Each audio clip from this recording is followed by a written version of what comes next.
What do I owe the honor? Not saying Fornian, do you? Did last you a good while. Anything else?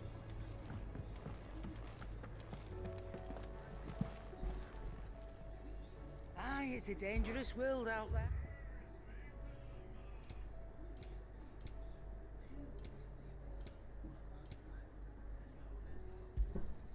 You're rubbing me blind, you know.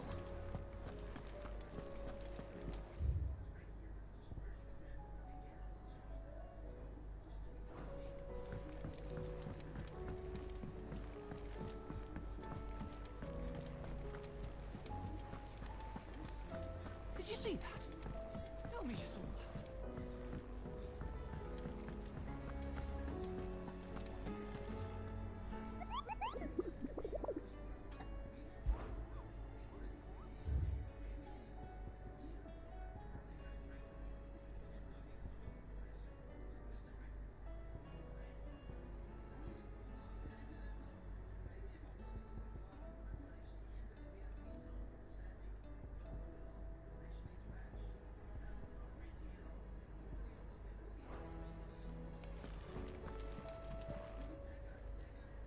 Oh, I wasn't expecting you back.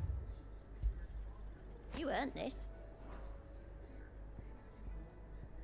Come again. I may have more for you.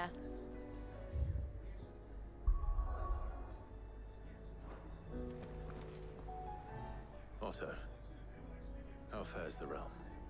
The realm? Oh, she's just fine. As long as you look past the fact storms out mother crystals and her skies are a roiling cesspit. And Gav? He's with your uncle in the Free Cities, helping Mid with her project. Sent an owl their way the moment the winds turned foul. Still waiting on a reply, though. Do you have any good news? Well, that depends on your definition of good. All right, fine.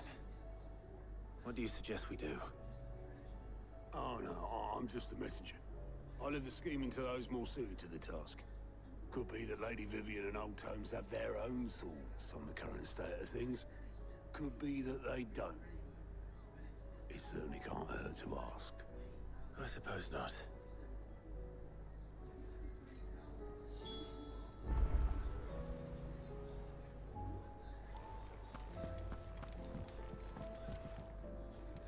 How is it that every one of your little excursions presages some inexplicable catastrophe?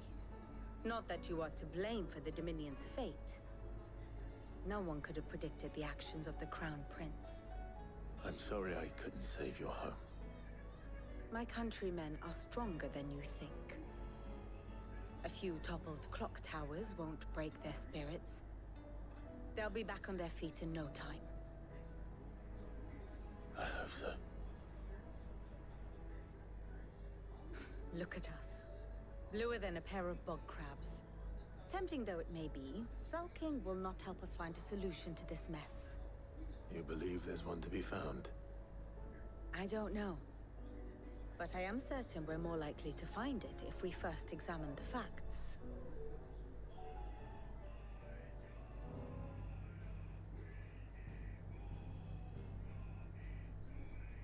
Beneath these darkened skies, fear and confusion reign over Valisthea. Oh, the lands around the fallen Mother Crystals had already begun to wilt for want of ether. But not like this. Crystals that filled wells and fueled furnaces. Now nothing but pretty shards of rock. And those that hang from the people's necks cast nary a glimmer of light to keep the dark at bay. It is only a matter of time before the common folk convince themselves that the end of days is upon us. Yet I fear a swift end is more than we can hope for. While most of the world thirsts for ether, the remainder drowns in it, spawning Akashic in droves. And amidst the hordes of mindless beasts, with magics as like to fail as function, even the strongest nation would falter.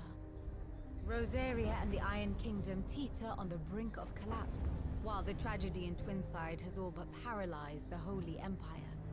Dhalmekia fares little better. Rumor has it the ministers fled the capital after the fall of Drake's Fang, leaving their beloved republic to crumble. Waloed, meanwhile, moves in earnest. The Einherjar has been sighted off-storm. The world, in short, is in chaos. It would seem our civilization was nothing but a castle of sand, to be washed away at the whim of the waves.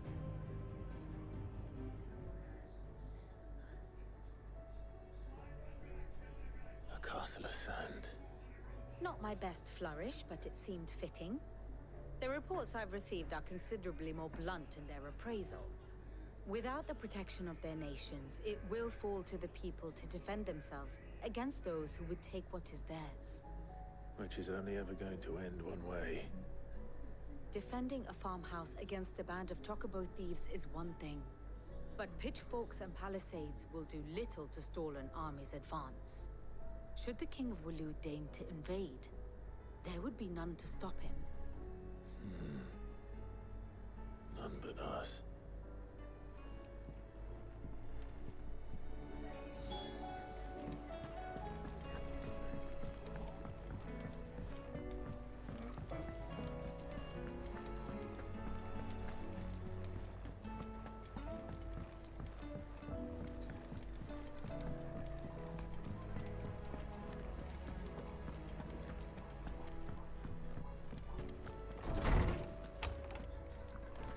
Is a storm coming soon? Will there be thunder? Let me guess. You're here about the skies. Is there anything you don't know, Lawsman? It doesn't take a court astrologer to augur the obvious. As for what has disturbed the heavens, that, I believe, is a question the Fallen might be better placed to answer than I. And on the 6th day, did the gods tear the sun from the firmament, visiting darkness upon their prideful sons and daughters. But I dare say you remember your childhood lessons on the sins of Zemeckis only too well. You think they're connected? That Ultima was one of the gods responsible? Well, he has certainly exhibited powers that we mortals would associate with the divine. There is nothing divine about him. But he wouldn't be the first god of whom that could be said, now would he? Yet for all the fairy tales that tell of the sins, there is almost nothing in the way of actual historical accounts. Had I the Journal of Moss the Chronicler, I may have been able to tell you more, but alas, I fear all remaining copies have been lost to time. You will forgive me, I hope? Certainly not. Because there is nothing to forgive. Even without this journal, you've provided us ample wisdom. And we will always be grateful for it. Perhaps Otto will be more inclined to share his thoughts when he hears what the others have to say.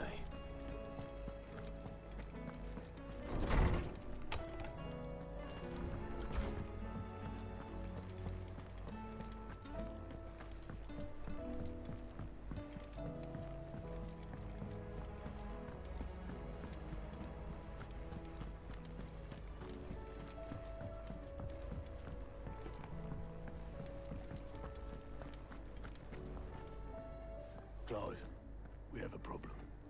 Only one. That would be a first. It would. Actually, there are 3. We had as many owls arrive while you were at the shelves.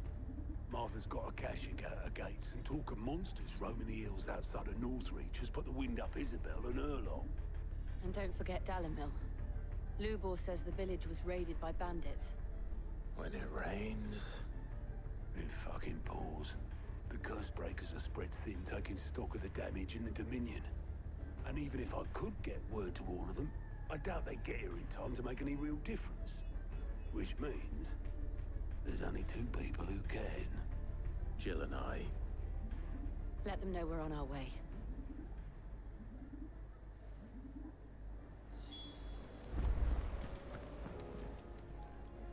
Clive! Here you go. Think you can help?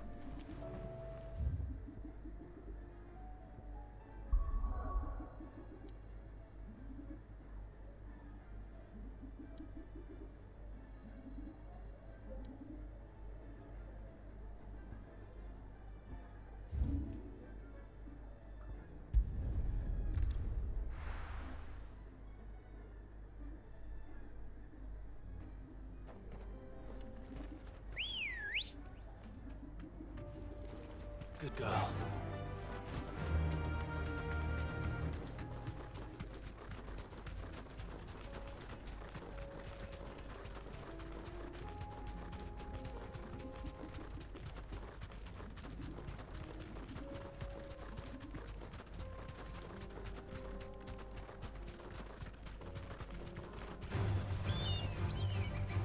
You deserve a rest.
Come on.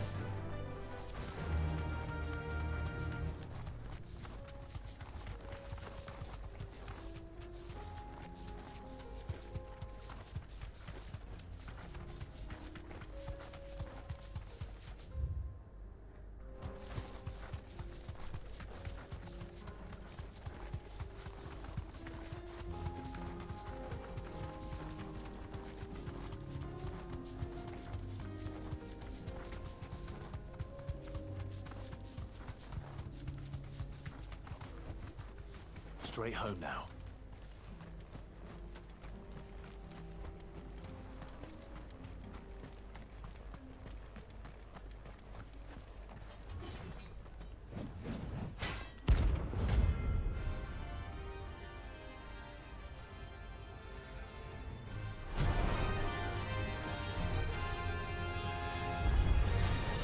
Another God's forsaken soul, eh?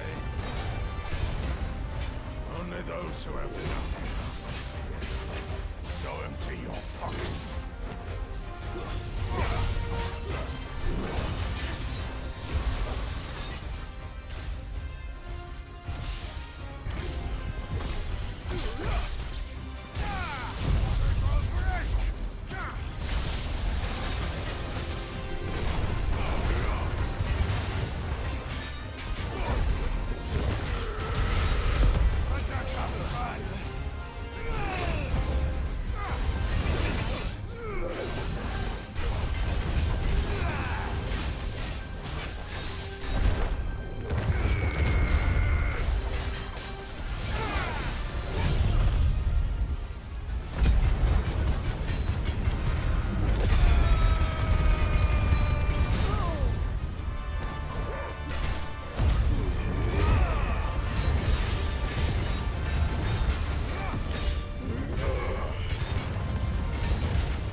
A deserter turned outlaw.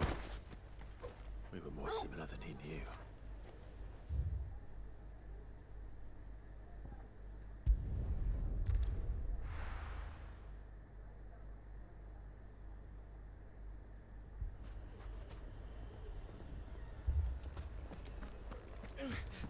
Fucking thieving bastards. My shop. If I had my pickaxe, I would... Oh, my finest pieces.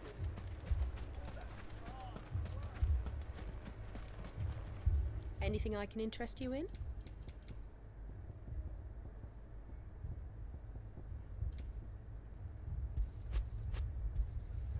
My thanks. Good day, my lord. Here you are.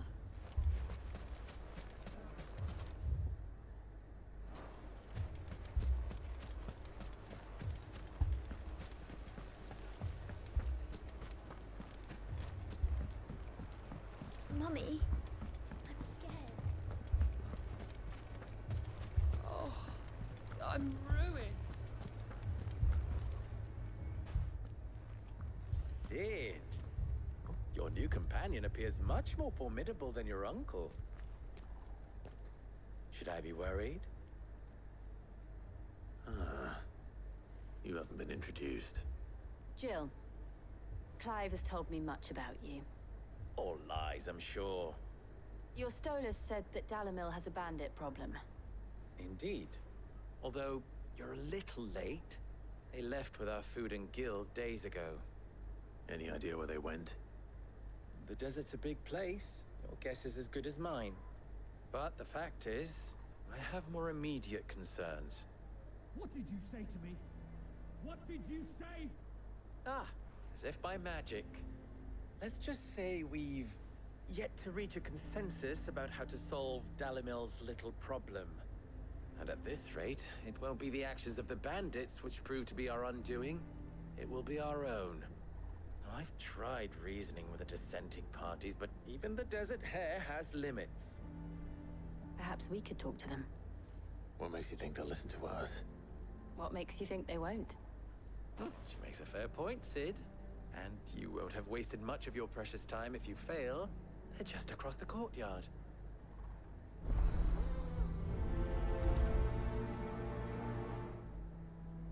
Suppose we just follow the shouting.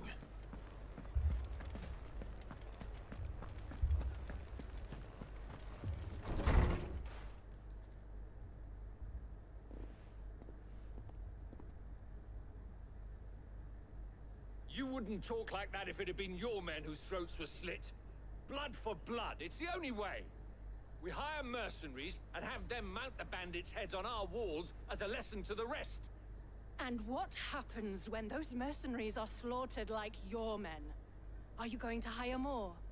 We're better off using that coin to buy food and supplies. If we hire mercenaries, the only thing we're buying is the bandits' ire. And you cannot fill empty bellies with that. Do you hear me? But what happens when they come back? Maybe it'll be your throat that's slit. That's enough. Both of you. Any more of this and I'll throw you out myself. Come back when you're ready to talk like adults.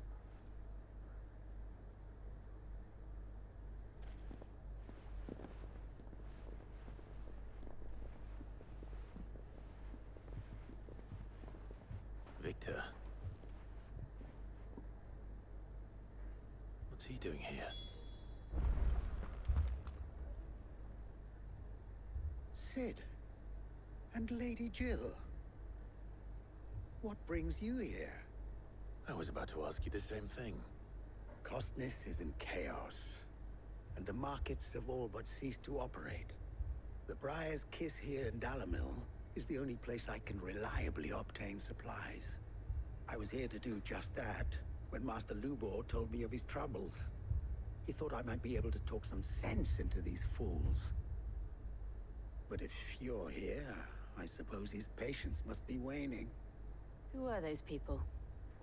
Those were the thorns in Lubor's side.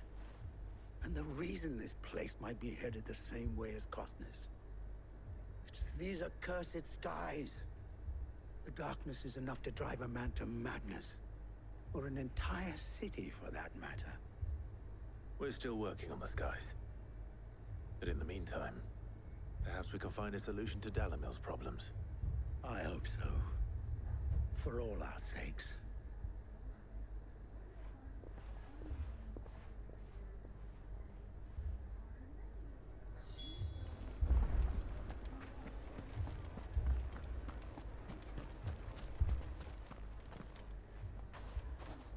So, you see my predicament? What I saw was a room full of people who were angry and afraid. And with good reason by the sound of it. But if left to smolder, that anger and fear could set the entire town alight. My thoughts exactly. What to do? Both sides wish to protect their homes and livelihoods, if only they could agree on how. But as long as they are divided, we are vulnerable. And if there's one thing bandits like, It's an easy target. What would Sid the Outlaw suggest? Well, if it were my namesake, he'd let them choose for themselves and be on hand to pick up the pieces when it all went wrong.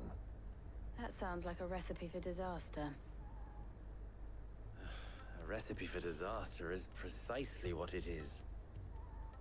But perhaps that realization would be enough to make them question the ingredients. While it's plain neither Conrad nor Natalie will countenance the other's proposal, it may still be possible to make them doubt their own before presenting them with a third option. And that would be? To pool our resources and save the city ourselves. Why fight each other when all that fear and anger can be directed at the bandits? It appears we have a plan of action. Victor, pay Conrad a visit. See if you can't convince him of his folly. I'll speak with Natalie. As you wish. Your faces are not well known in this town. That may prove useful. Don't worry, Victor and I will do most of the talking. You need only play along. Play along? What he means to say is yes.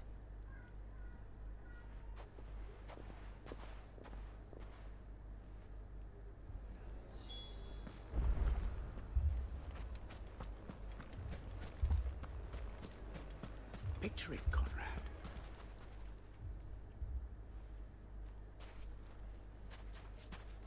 Ah, here she is. The Lady of the Spear herself. Conrad, may I introduce you to Jane, commander of the Red Wings, the oldest mercenary guild in the Free Cities. A pleasure, my lady.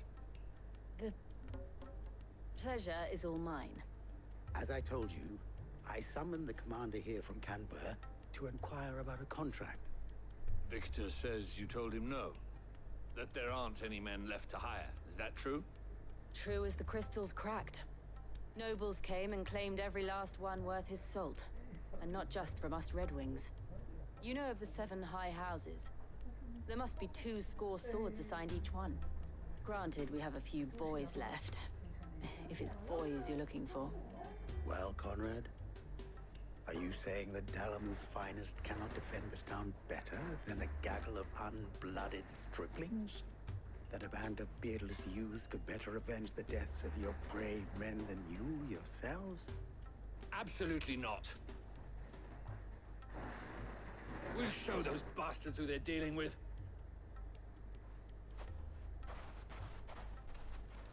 I can't believe that actually worked.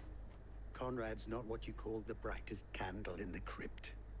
And there's a reason why I had you do the talking and not Sid. Well played, my lady.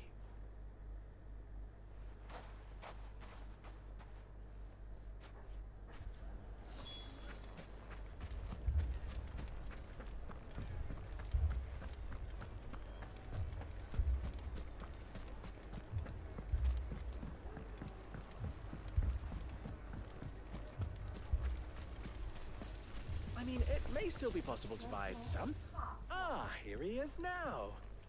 Natalie, allow me to introduce Lord Underhill of Randalar's prestigious League of Merchants.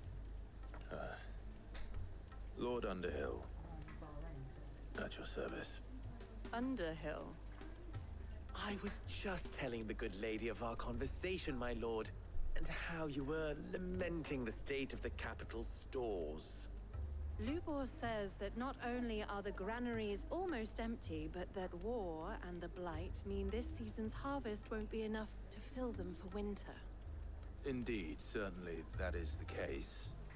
The nobles in the capital are buying up the city's stocks of barley and wine, driving the prices higher than most commoners can afford. It is only a matter of time before the peasants revolt. It is worse than I thought. If what Lord Underhill says is true, I fear we have little hope of supplementing our stores, meager though they regrettably are. And while I applaud your endeavors to dissuade our more bellicose citizens from seeking vengeance, I sense Conrad is not wrong in his assessment of the bandits' likely return. Which means that now, more than ever, we will need to secure what little we still have. Food, weapons, herbs, everything. If our humble town is to endure not only this hardship, but those that are certain to follow, we must stand united. All right. If it will help to protect my home, I'll do it. But you needn't have gone through this charade.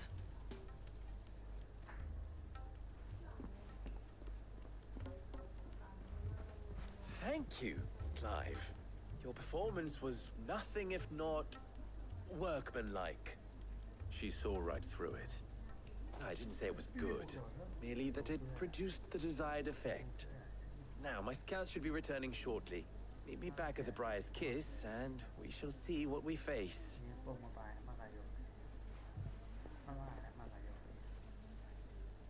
I'm not convinced our roles in this ruse were entirely necessary. I don't know. Conrad seemed quite taken with you.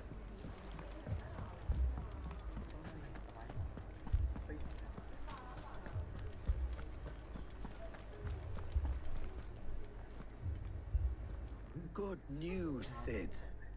Both Conrad and Natalie have somewhat gracefully accepted their new roles. With time, they may even learn to... Time no longer appears to be the luxury it was before lunch. I take it your scouts found the bandits. Technically, it would be the bandits who found my scouts. It appears they march for Dalamil as we speak. All of them. You're not serious. They don't just want food, they want the whole damn town.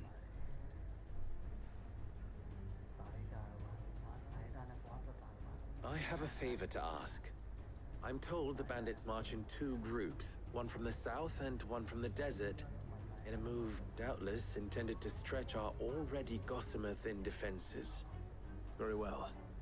Jill and I will meet those from the desert. But what of the rest? The rest, my friend, the city shall fight. Together. The stakes, I concede, are high. But if this does not unite Dalamil, nothing will. That is a lot of faith to put into those who had their hands around each other's throats but a moment ago. Then it will be for us to see that their hands are kept occupied. And I do mean us. I thought you might say that. We'll hold them off for as long as we can. And we will do the same.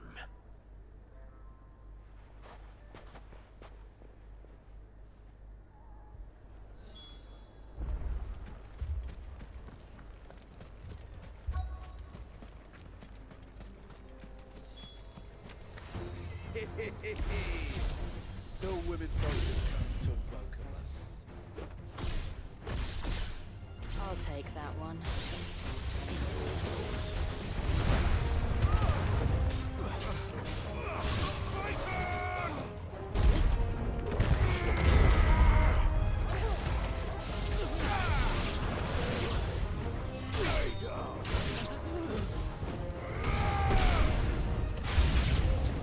They mean to overwhelm us.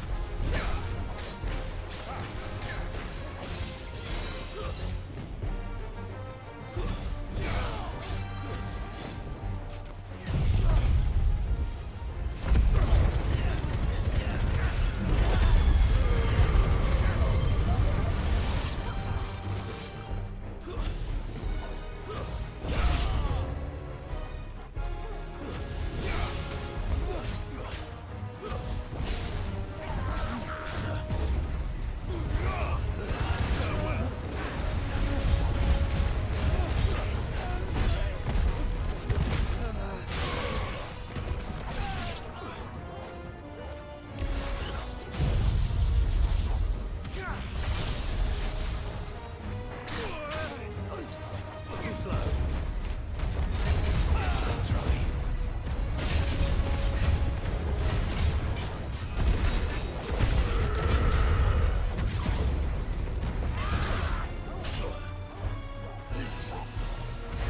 townspeople. Could they have held out? I don't hear any fighting. What do you think?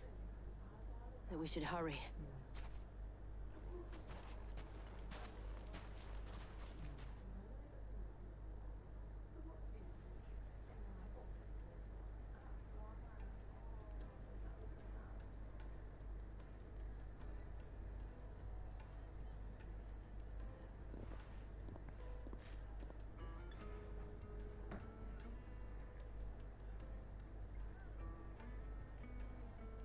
Natalie, I owe you an apology.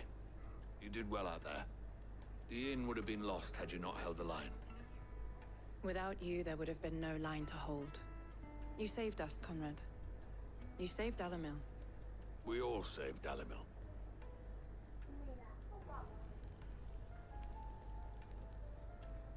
Conrad seems to have had a change of heart. I'd say they both have. I take it from your presence that our visitors from the desert won't be joining us either.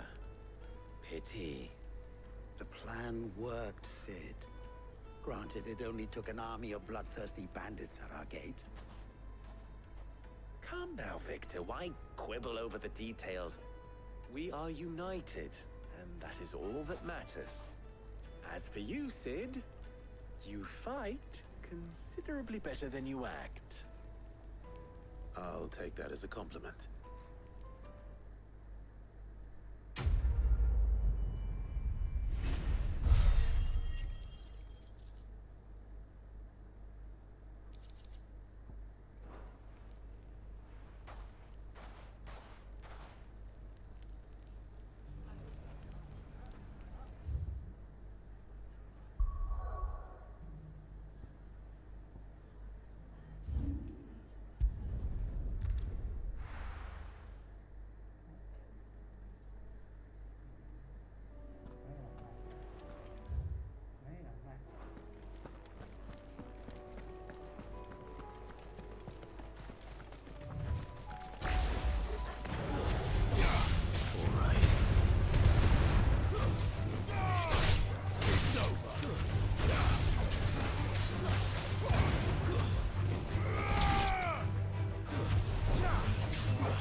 man's gonna die if we don't get him to a healer.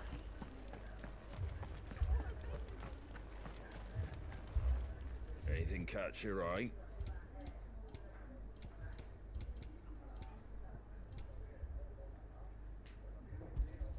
Thanks very much.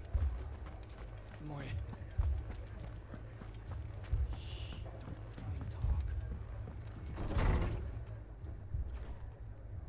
Martha. It's good to see you. And you, Clive. Jill? Otto said you'd been attacked by a Akashic. What exactly happened here? Those skies are what happened. Not long after they fell dark, we had our first visit. There were hundreds of them. Tried to storm the hill. Only a handful made it up here, but that was more than enough. The rest are still down there now. And while we have a few willing fighters holding them back, they're sorely outnumbered. What do you think, Clive? That we join the fight? I thought you'd never offer. Now, where I need you is the Fallen Gate. That's where the fighting is fiercest. Let the men know you've come to help. Something tells me they'll be pleased to see you. We're on our way.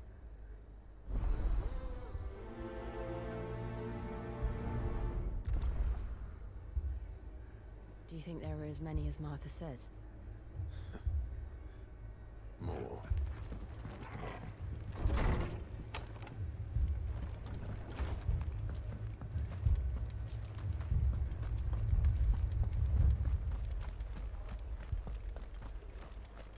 You don't think they've abandoned us, do you? Them not. No chance.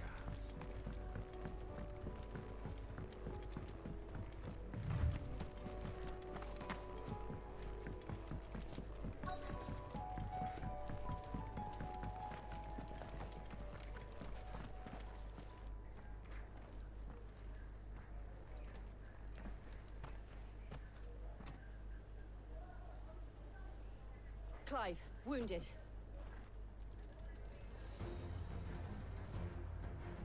We deal with the Akashic first.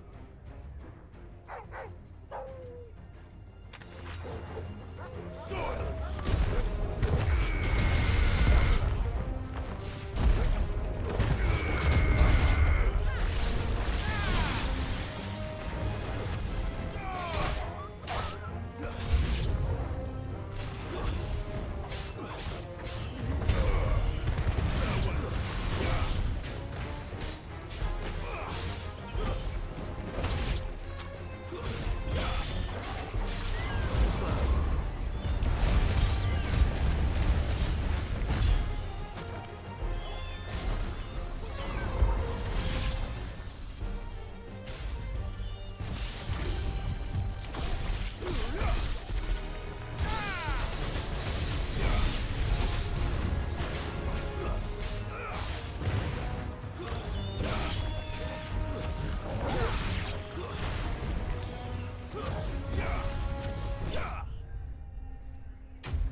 These men don't have the look of hired swords.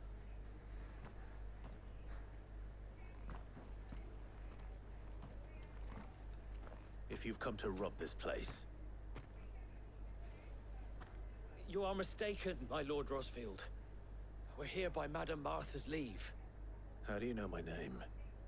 Forgive me, my lord. There wasn't time for introductions.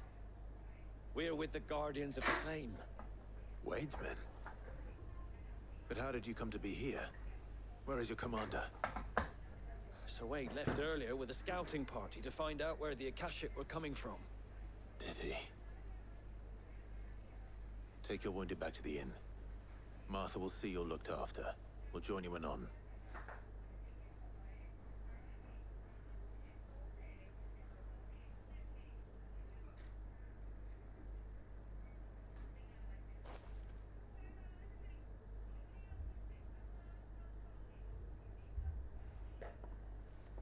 And to think you took them for thieves.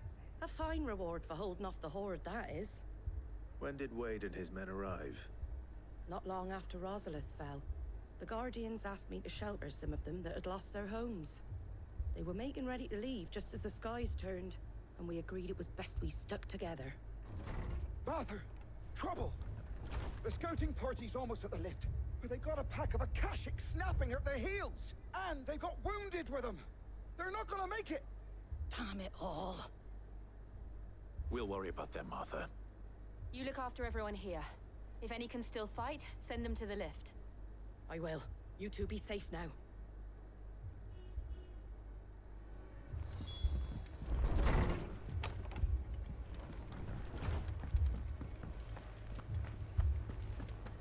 My...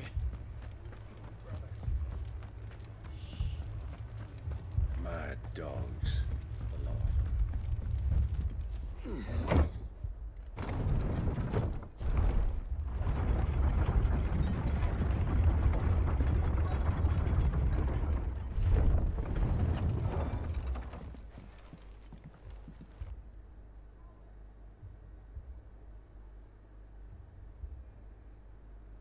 Squire, I need you to get those who can still walk up the lift to Martha's. But what about... I didn't ask, Oscar. Sir. Sir Wade. Lord Rossfield. If you aren't a sight for sore eyes. Martha seemed to think you might need some help. And by the looks of it... We thought we could sneak by them. But we didn't know there would be so many. How could we have? Behind you!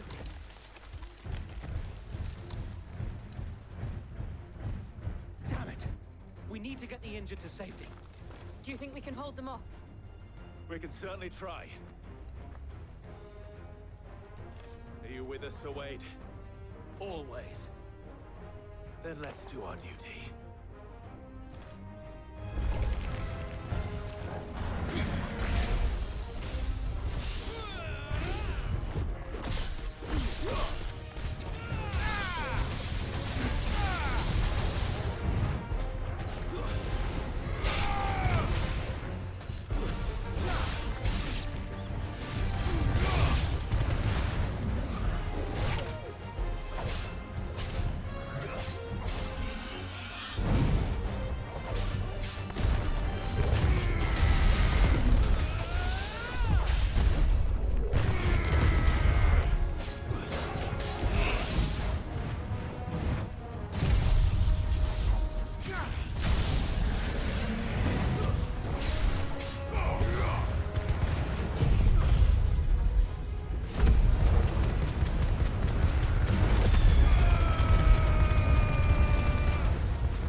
Is anyone hurt? I don't think so. And yet again, you've pulled me from the flames. It's just a pity I keep walking into them. You've never been one to shy away from danger, Sir Wade. Like any shield worthy of the name. I see you're all in one piece. Martha! Is something wrong? The lookout saw smoke coming from down Eastpool way. Too thick to be a hearth. A second horde. Feel like finishing the job.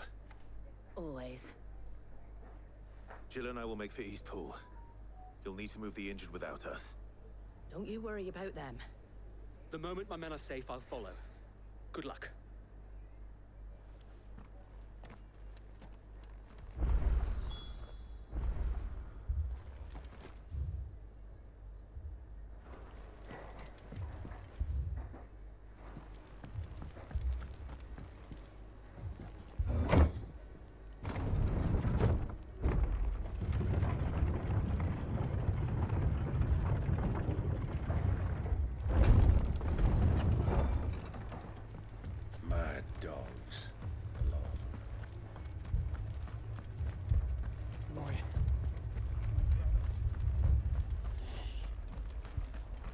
This man's gonna die if we don't get him to a healer.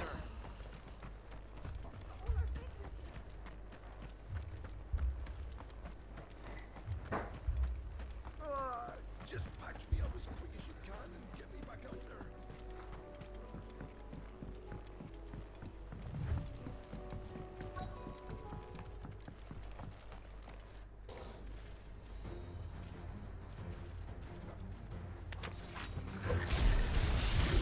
They're headed for the rest. We have to slow them down. Martha and the others won't be ready.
Something's coming. Apologies, my lord. Did I miss anything? Only the first round, so wait. Shall we?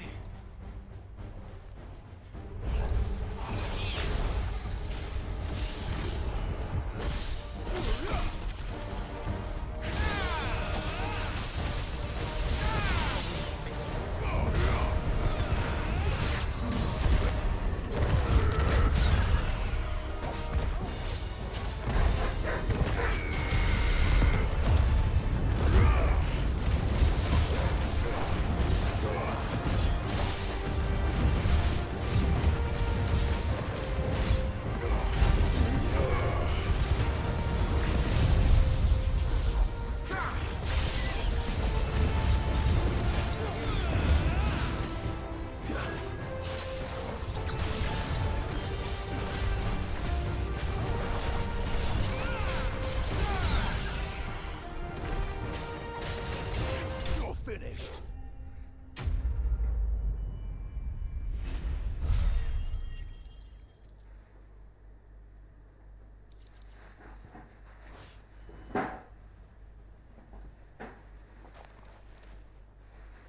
Do you see any more? No. I think that was the last of them. But it won't be long before the next lot arrive. Then we make for Martha's while we can.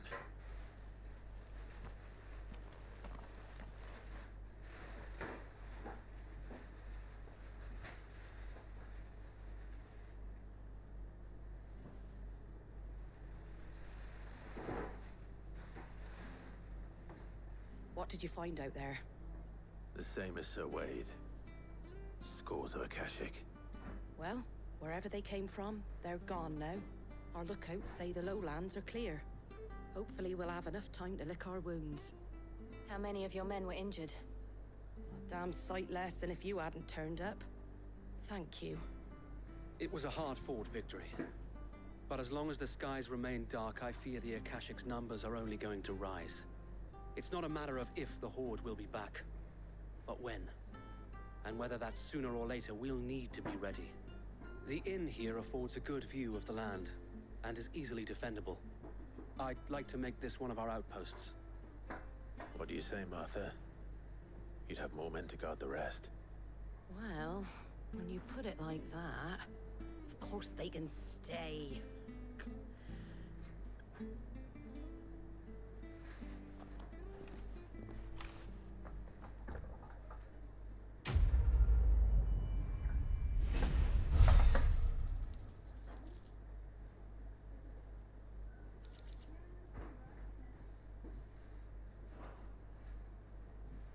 My lord, there's someone I'd like you to meet. Oscar, over here.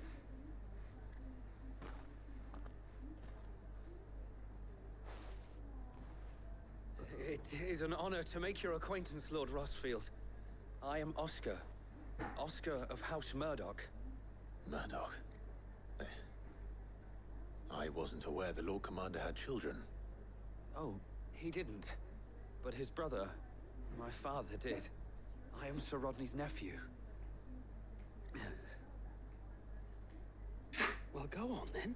It's not for me to ask him. Yes, so wait.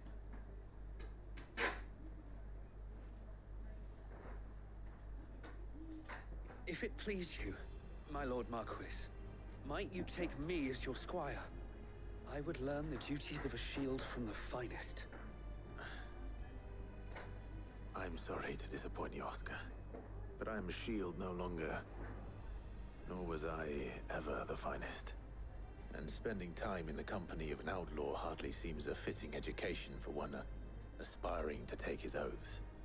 My Aunt Hannah once told me that a man is not defined by his title, but what he does in its name. You have accomplished much since taking on the mantle of Cid, winning no little honor in so doing.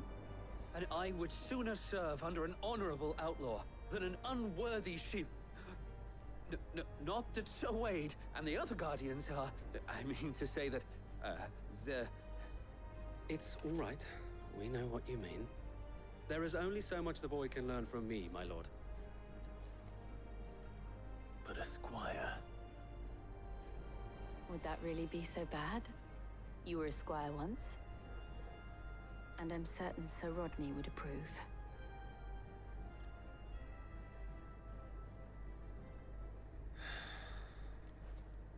Know that I'll show you as much leniency as your uncle showed me.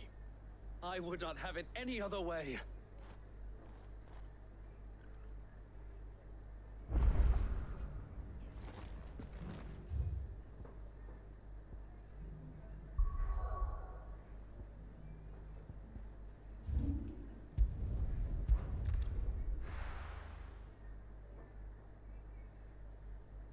First we find Isabel.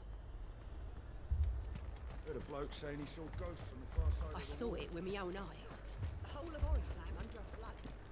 Then where next?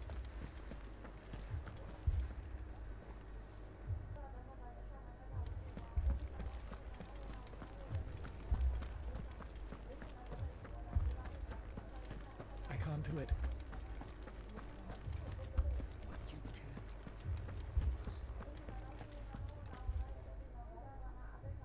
My lord. Milady.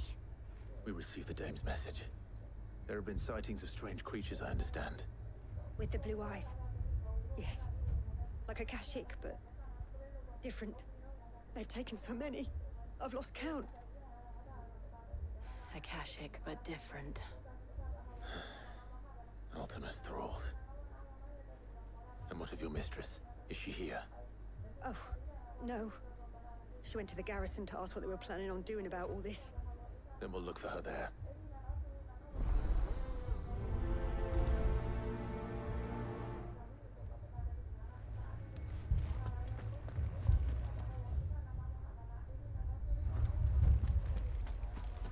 More arrived from the capital this morning.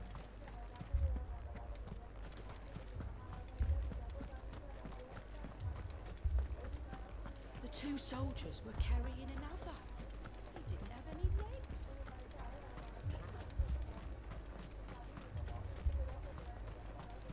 Madame, please! Half the garrison's been slaughtered by those things. We lost the captain this very morning. We've tried requesting reinforcements, but there's been no word from the capital or the Dominion in days! What more would you have us do?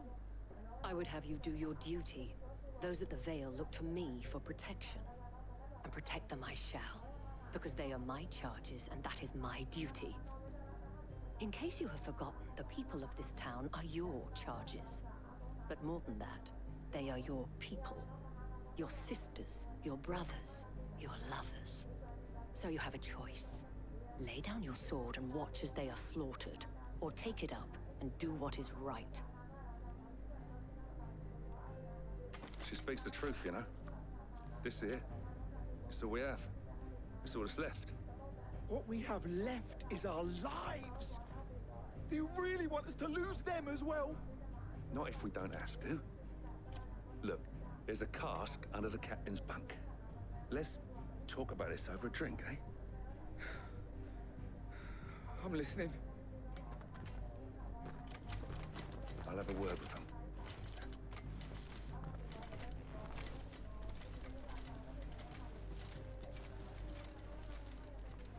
Ah, Clive. I didn't expect help to arrive so quickly. And sought to take matters into my own hands. It was a noble effort, but I thought you might still need some support. I'd like you to consider my needs. What we need to consider is where the creatures came from.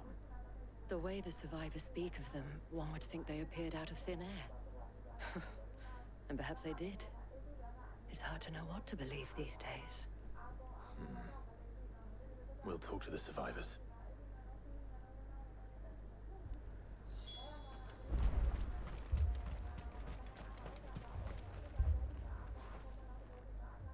You're a pikeman, yes? What happened? I've got family in Moor. I heard the flood was spreading, so I went to see if they were all right. And a pack of them glowing things found me in the meadow. I ran for my life. I never did get to the village. Leave that to us. My family. Don't leave me, Pa. I'm sorry, darling. That thing? Did you see the creatures that attacked you? Creatures? Yeah, they came out of nowhere. They went for Joseph first, then me, and then they were just gone. Do you remember where you were? On the road from Oriflamme. We just passed Moor when... Where's my Joseph? It's all right. Just rest now. At least we have an idea of where the thralls might be now. We should head for more.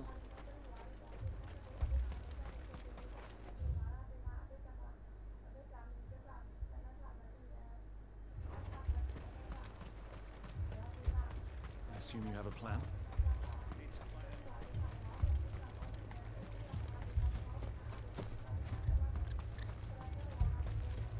It was all they could do to escape. They just left the bodies there in the flood.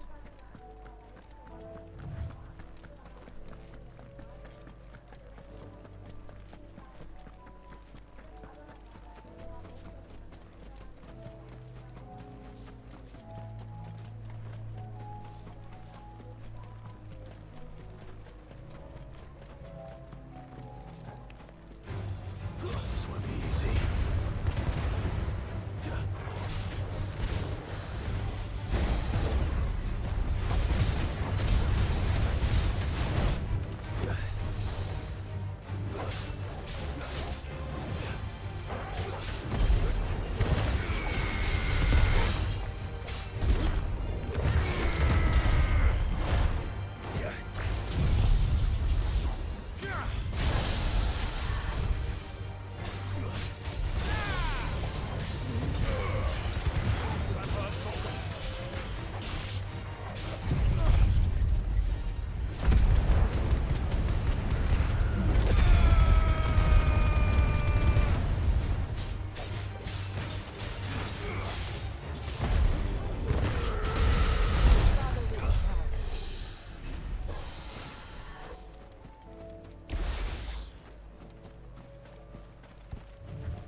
Clive, look. I see them. With me!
Too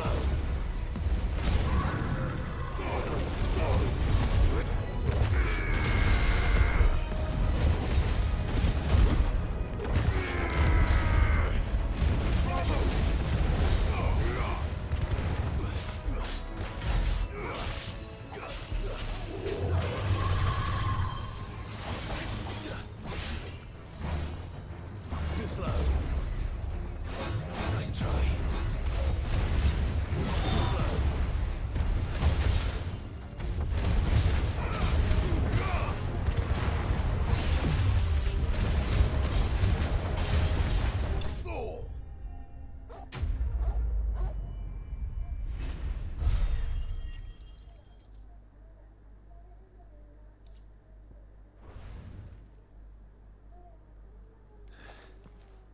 Do you think there are more? There are always more. But I'd say we've done what we can for the time being. Then we should let Isabel know.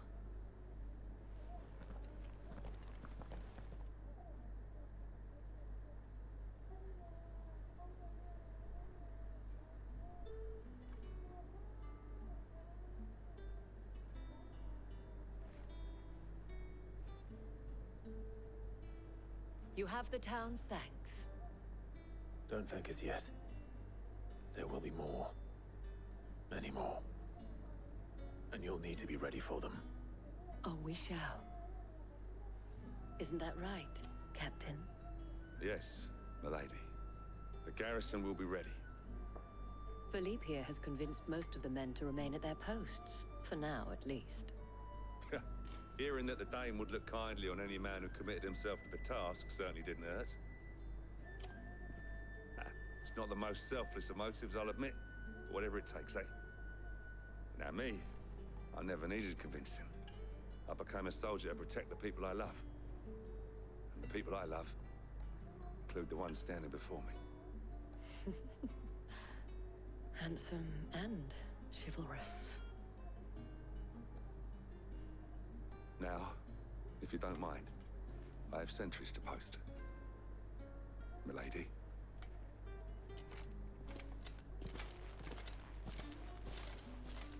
Lest you wonder, I'm not foolish enough to believe that this has solved all of my problems.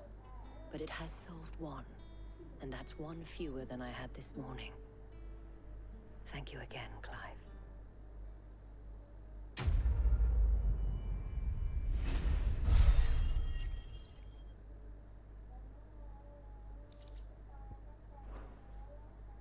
Our friends seem to have things under control. For now, at least. Let's go and put Otto.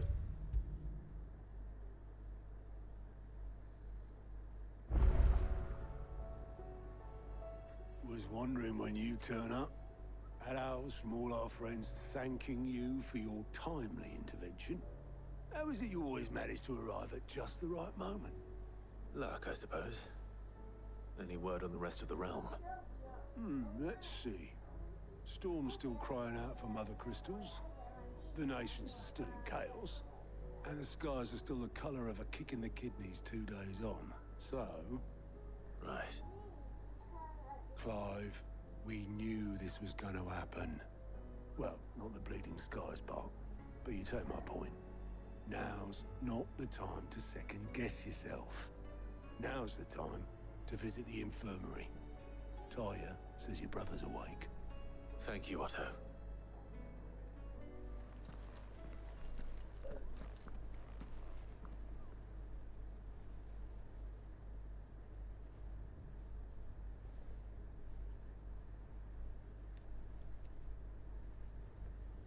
So it was not Sylvester, but Olivier who served as Ultima's puppet.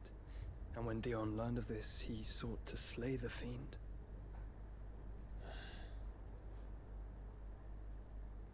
Only for his father to take the spear that would have freed him. Enough to drive a man to madness. Small wonder he hasn't stirred. I would be afraid to wake. Had I but reached out to him sooner, warned him of the threat Ultima posed. But now, both an empire and her prince lie broken. Joshua, What do you know of Ultima?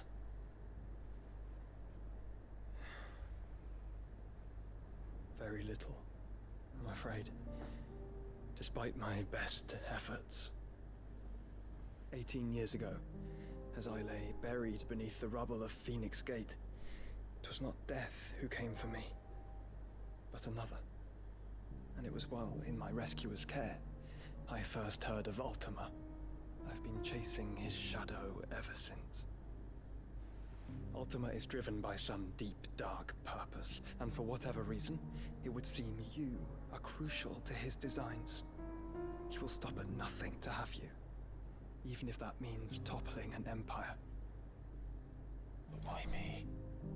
What possible use could I be to such a creature? That is one of many answers that have eluded me. Yet, I am certain of this. It is not mere chance. You were chosen for a reason. All dominants carry within them the might of an icon. Nigh limitless power that is at once acutely limited. I wield fire, and only fire. And I only ice. 8 wardens for 8 elements. But you, Clive. You are different. You're special. Your abilities begin with the flames of Ifrit. But they do not end there. The fact Ifrit can even exist goes against everything we thought we knew of dominance. Perhaps Ultima has been waiting for one such as you, whose potential is truly limitless. I've encountered that thing several times now. If it or he, as you say, needs me, why hasn't he claimed me as he did the boy? Were I to hazard a guess, I'd say the two of you are somehow incompatible. His mind not properly attuned to your body. His mind? Mind, awareness, spirit, call it what you wish. But I believe Ultima to be an embodiment of the concept. This is why I struggle and fail to contain him here inside me. I'm sorry. Inside you? With every setting sun, I feel my strength wane. And though the Phoenix's flames mend the prison I have made for Ultima, they do so at a cost. We must find a means to bring an end to him before I meet my own. What were you thinking? It was that or let him take Clive. And I've always had a soft spot for my brother. But that doesn't mean you should sacrifice yourself to save me.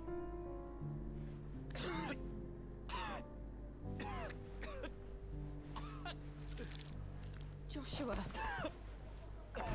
Clive! It's Gav!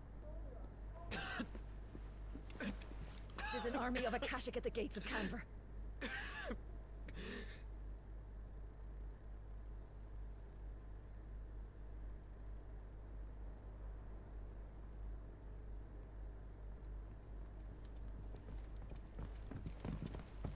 Well, what's the short of it? It's all Tyre told you. The capital of the Free Cities is under siege by an army of monstrosities. The city guard are doing their best to stem the tide, but numbers ain't on their side. What of Lord Byron and Mid? Were they able to escape? No, but they're all right for now. They're hiding with Gav at midship. We have to get them out of there. And we shall. Otto, prepare a Stolas. Tell Gav to stay exactly where he is. Understood. Vivian, what's the swiftest route to the Free Cities? That sounds like a question for the map. Look here. This road, through Tabor, should provide the least trouble. Good. What a coincidence. Tabor is exactly where I'm bound. Joshua, bed is where you should be bound. You don't think I told him the exact same thing? Were Tyre not such a talented healer, I would surely have been inclined to agree. But Thanks to her ministrations, I feel I may safely rejoin my attendant, who was to wait for me in Tabor if we became separated. All right, we travel together. Clive. If he stays close to me, he'll be fine. Thank you, brother. I'll look after him.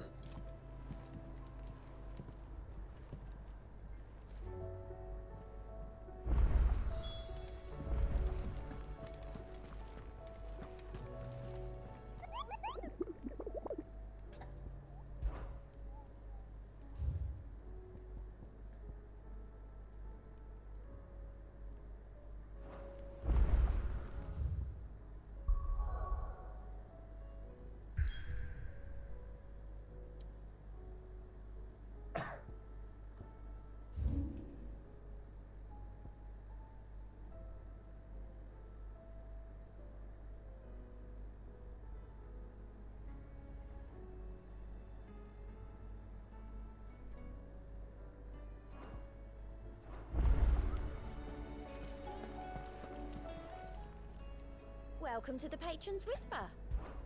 Is everything we've received and everything promised?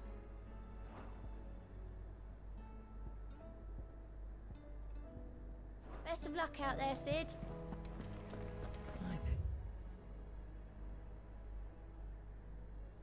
See those in the villages. Did you see that? Tell me you saw that.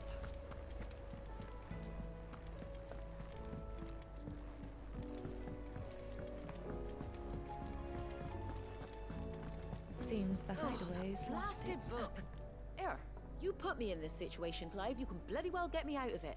I need a hand with a recipe. Are you sure it's me you're looking for? I'm not much of a cook. I'm all the cook will be needing, thank you very much. What I want from you is a little of your time, right? Oh, and perhaps your sword. You remember Ivan's stew, right? Well, despite the look of the thing, and that awful stench, people wolf it down. So I thought I'd try making one of these supposed masterpieces myself. Had a peek at the book and gave it a go, but, well... It wasn't as straightforward as you'd hoped. Ivan had the same problem. Yeah, but this is my blooming kitchen, and I will not be outdone. So if you don't want to be seen as playing favorites, I suggest you lend me a hand. I've never been one to play favorites, Molly. And I would be only too happy to lend you a hand. So, what's on the menu this time? A fried mortress of skyworm. That's one heck of a name, innit? Recipe seemed easy enough to an old hand like myself. Thought I'd followed it to a T. Only, turns out skyworm livers and drake's mint are not what I thought they were. At least I hope they're not, given the rancid mess they made. Ivan said the recipes in the culinary pilgrimage date back centuries. Who's to say the ingredients even exist anymore? Wow. That's a question for a scholar, wouldn't you say? Perhaps you know of one? Kindly old fella who haunts the shelves, maybe? Fine. I'll go and speak to Harpocrates. Perhaps he'll know something. And if he does, I'll see if I can find your ingredients for you. You do that. Lest we forget, you've got a reputation to uphold.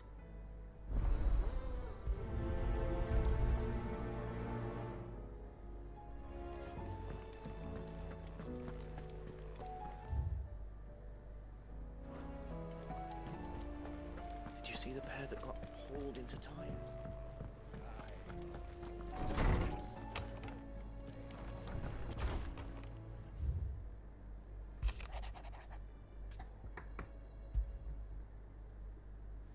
Rutherford.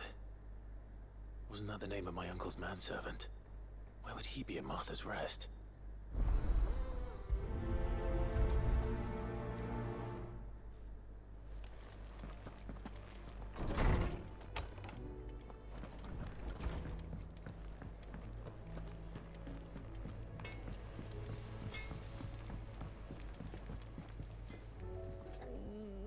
What am I gonna do?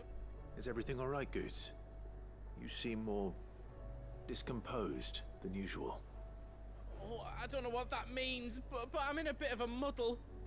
Oh, I think Nan might be in trouble, and she's... It's all right. You can tell me. Oh. There was a trader came by. One of our usuals, like. Said he'd heard some rotten rumours about her down Dallymil Way. Folk are saying she's been selling to bandits and cutthroats and that. I mean, she's fond of a chance to make a coin or two, aye, but she'd never do business with baddies. Especially not the kind who go hurting people who haven't done out. I wanted to ask her about it myself, but I'm scared she'll give us a tongue lashing. She'd never give your tongue a lashing, though, would she? Don't worry. I'll speak to her. Oh, thanks, Clive. You'll let me know what she says, won't you? Of course. I'm sure it's all just a misunderstanding.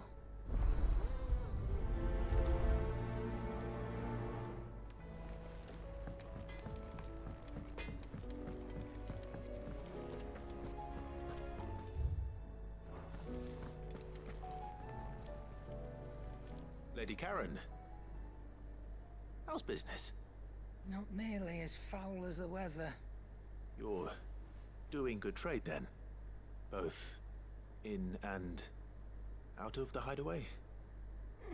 Can't complain. Wait. What exactly are you getting at? Not once in 5 long years do you pay my affairs half a care. But here you are today, raking me over the coals like a bloody popoto? Just asking. Out of interest.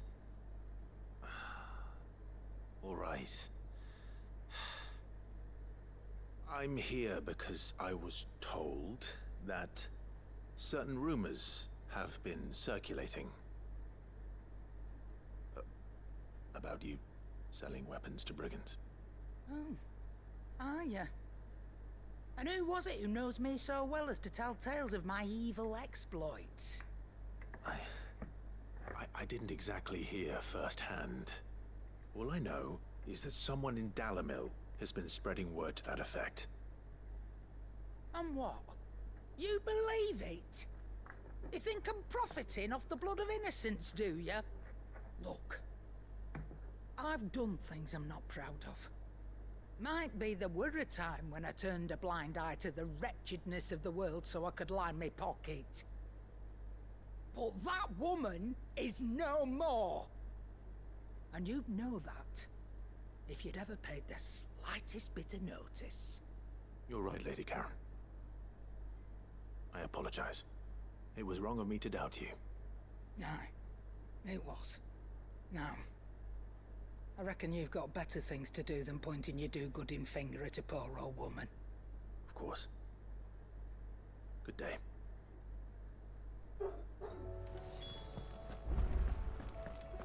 It seems the hideaway has lost its appetite. Is a storm coming, Sid? Will there be... Sid, perhaps you can help me solve a mystery. I can certainly try. Who's gone missing this time? It's not who, but what.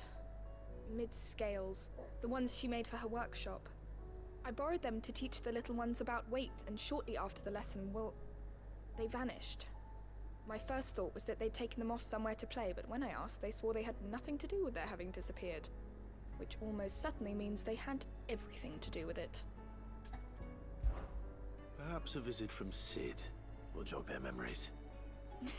I think it just might. Thank you. I don't like to imagine that my pupils would lie to me. But if they have, I'll have no choice but to discipline them accordingly. They were in the atrium when I last saw them. As always.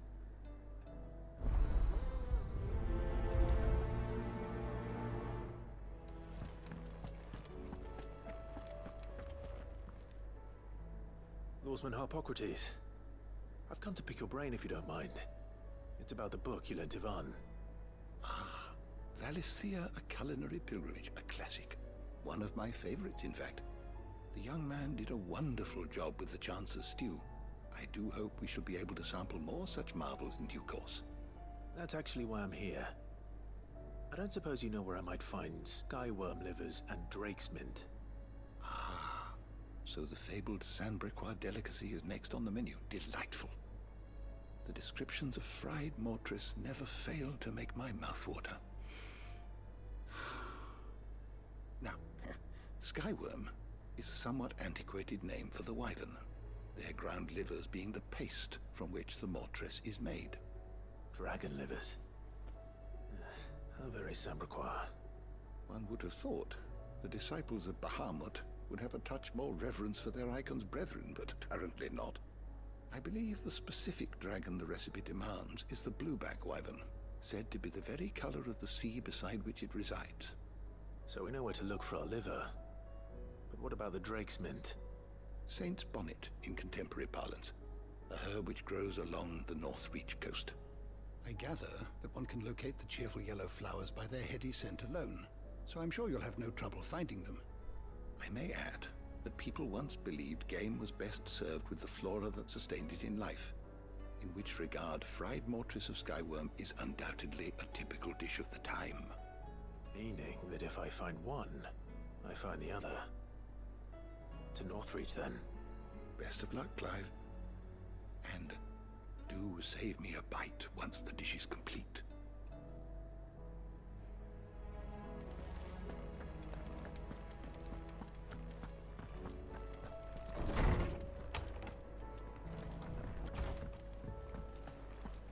It seems the hideaway has lost its appetite.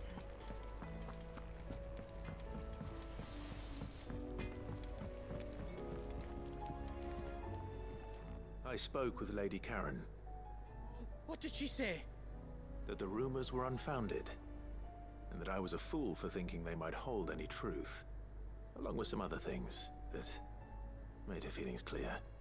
And while it sounds like she may have done things she regretted in her past, she says those days are behind her. Oh, well, that's good. I knew Nan wasn't caught up in out bad. But why would people say she was? What did she ever do to them? It's not right. No, it's not. But people do things for all sorts of reasons. Perhaps we'll never know. Well, I'm going to find out. That trader, he said they were all talking about her in Dalimil. So that's where I'm going. I'll find someone who'll tell me, you'll see. Are you sure that's wise? Whoever's spreading these rumors means Karen ill. Oh, right. But that's why you'll be coming with me, isn't it, Clive? I suppose it is.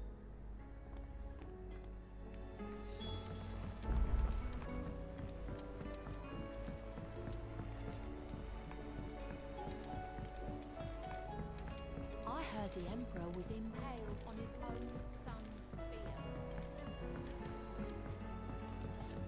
We're all gonna die! You hear me? The Akasha are coming and they won't... What do you reckon we should do? I say we should just...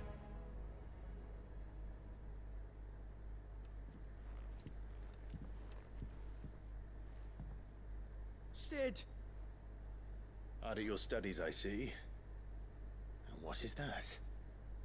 It's not a set of scales, is it? No. Of course it isn't. Well, not anymore, it's not. Oh! And just how long hasn't it been one? We're sorry. But we didn't break them. We dismembered them. Just like Miss Mididol showed us. Miss Mididol? Why would she have you dismembering her creations? Because that's the only way to become a ninja-neer. Miss Mididol said, the best way to see how something works is to take it apart and put it back together again. Well then, your work is already half done. Carry on. About that. The taking apart was easy enough, but it's the putting back we can't work out. Speak for yourself. The heavy thing goes at the bottom. Then...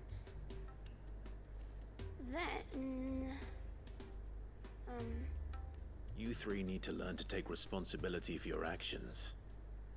So let's have a look at these parts with fresh eyes, shall we?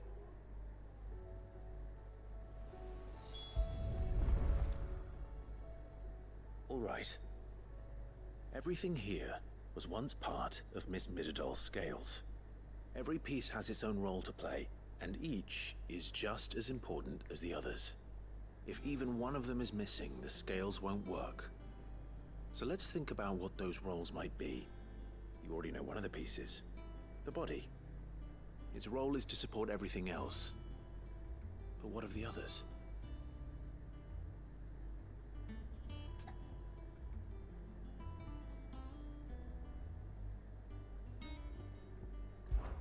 This is called the arm. Why do you suppose that is? It doesn't look much like an arm. You're right. It looks more like a wing. Like a chocobo wing! You've ridden a chocobo before, haven't you, Sid? Will you teach me to ride one day? I'll think about it. Now, what do arms do? Hold things. So wait, maybe this arm holds things too? Good thinking. You're on the right track.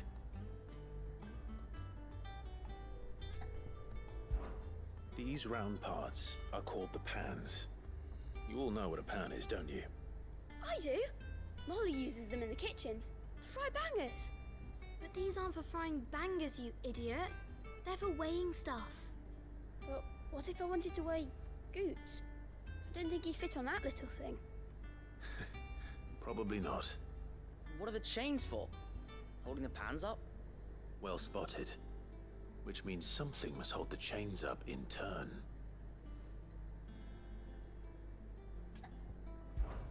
This tiny piece is what's called a cogwheel, or gear. Have you ever seen one before? I have. Miss Midadol's dungeon is full of them. Most are on the floor. She puts them in all her inventions. They spin round and round and round and round and... That's right. They're very useful when you want to make things move. Do you remember if there was anything on the scales that moved? I remember the arm moved when I tried weighing an apple. And then somebody ate it. It's not my fault. You shouldn't have tried weighing it before lunch. We know what part's supposed to move and how it's supposed to move. So, let's put the pieces together first, see what doesn't move, and then stick the cogwheel to that. Not a bad idea. You see? It's not so difficult. So, now that we've taken stock of the parts and learned what they do, what do you think? I think we've got it. Then here's what we'll do. You tell me what goes where, and I'll put the scales together. Well, obviously you need to start with the body. All the other pieces fit onto it, don't they? And the arms go on the body, just like real arms. Or wings, if you're a chocobo. And then the arms hold the pans by the chains. Very good. Let's see if that works. There. All finished.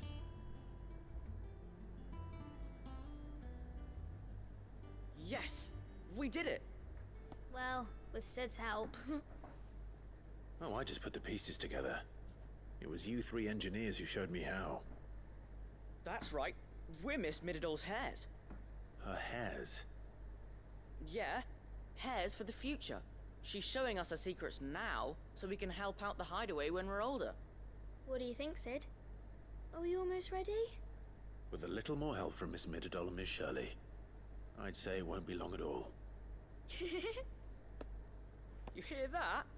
It won't be long. Until then, though, do try to be honest with Miss Shirley.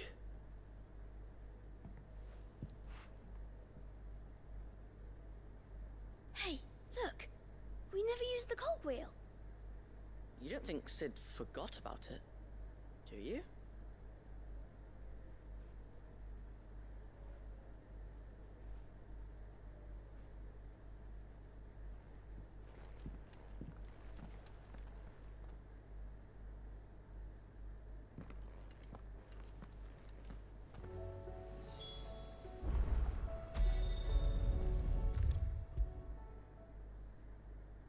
Is a storm coming, Sid? Would it? Well, did you solve the mystery? It was as you thought. The children had the scales, or the parts of them at least. They dismantled them to see how they worked. Oh, no, Mid will have my head. Thankfully she won't. This might even have been her idea. Although I was the one who ended up teaching the lesson. I'm so sorry, Sid. I know how busy you are. I shall see that the children are properly punished. Please, there's no need. Mid seems to have taken the three of them under her wing. She's even calling them her heirs. She'd have them follow in her footsteps. And her father's. I see. Sid, do you know why Mid has been spending so much time at the hideaway of late? She told me it was because her studies have been interrupted by events in Canva. Is that not true?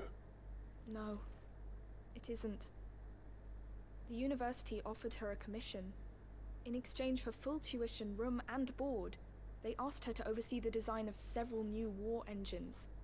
To anyone else it would be an opportunity, but to Mid, who lost both her parents to war, it was a bitter pill. One she was none too keen to swallow. But that should come as no surprise. She's only ever cared about bringing people hope. The very last thing war can be said to do. Which explains her heirs. She's working to give them a better life. And so should I. What's the odd engineering lesson? You've given them far more than that. And I'm sure they're very grateful.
It's like a dream, the four of us out.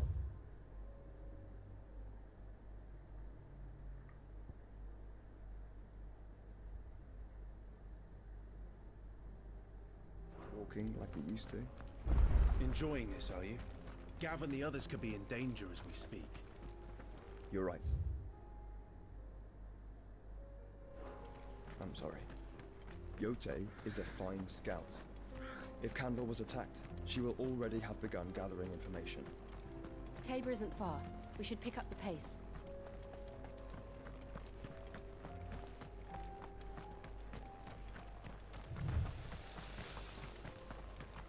We can use the ruins to cross the ravine. Assuming they will allow it, the Echoes have a will of their own.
Tell us about Yote, Joshua. She's strong-willed, loyal, and deadly with a blade. Much like Clive, but with better manners.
You're injured. What happened here? Where are your comrades? The ether flood up ahead. It swallowed our camp while we slept. My own men did this. Turned every last one of them. There's a village not far from here. Tabor. The people were kind to us. It's only a matter of time before they won't stand a chance. We can't let those monsters reach the...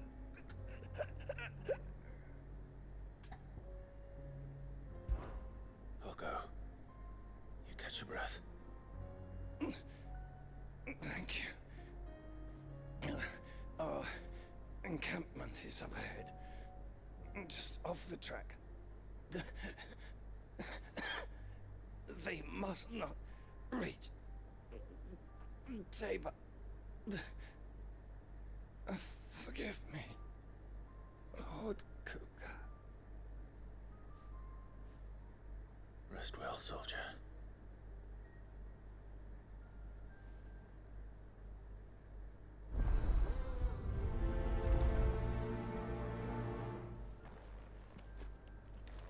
You said the encampment was close. Let's hope the Akashic are still there.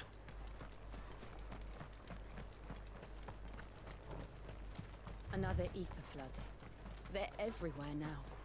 We can't go around it. Then we'll just have to be careful. Right. I got here in time.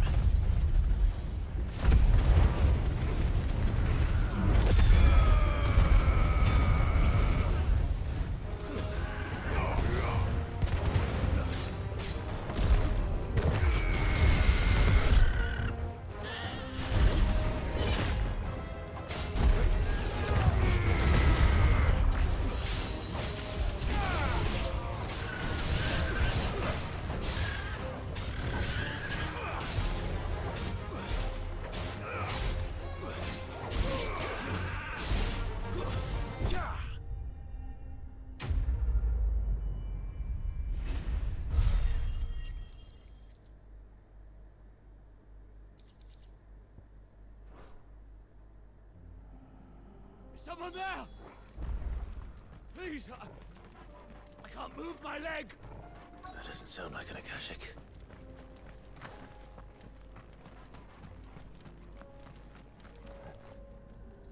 You're with the battalion? I am. I heard the fighting. Are the others? Taken care of. One of your brothers in arms told me what happened and asked for help. Another survivor? Where is he? Tell me. His wounds were too deep.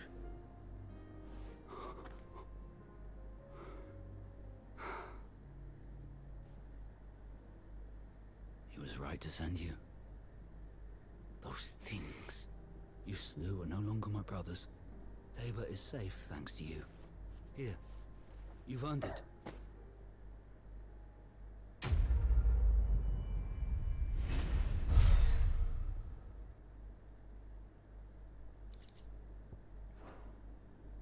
You seem familiar. Have we met? You must have me confused with someone else. Wait. That scar. Son of a whore. You're Sid. I was there, in Cosnis when you killed my brothers. I was there in Rosalith when you killed my commander. My war with Hugo Kupka is over. I bear no ill will toward those who followed him. And what of my ill will? Coward! Draw your steel. Lord Kupka shall be avenged! When your wounds have healed and your head has cooled, come and find me if you must. Though I hazard your life would be better spent in service of those who need it. Or have you forgotten your oath to the Republic? My oath? What would you know of oaths? I know how hard they are to keep. Which is why I'm giving you the chance to keep yours. No. I won't be deceived. Lord Kupka told us of your crimes. You are an outlaw. A murderer, not some... Man. Like you or anyone else. I am nothing like you. But if you're not gonna kill me, then go. Leave! Just know that I will find you, Sid. Someday.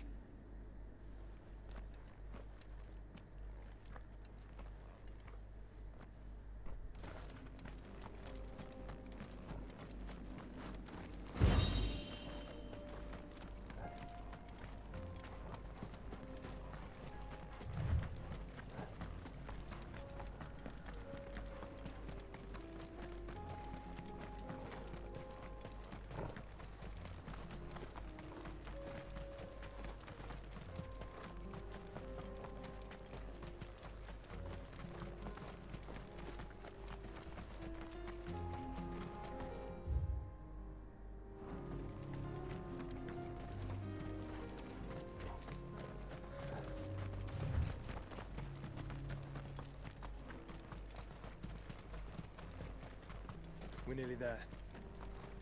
Have you been to Tabor before? There are a few places I haven't.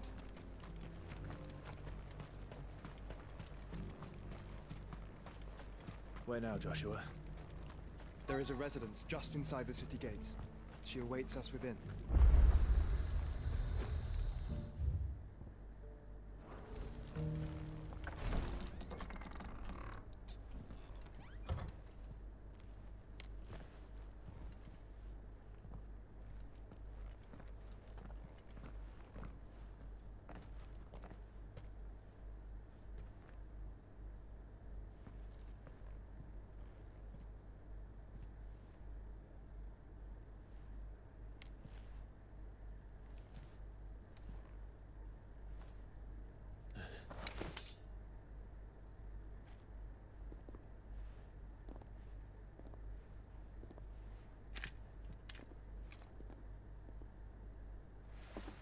My Lord Marquis, it is an honor.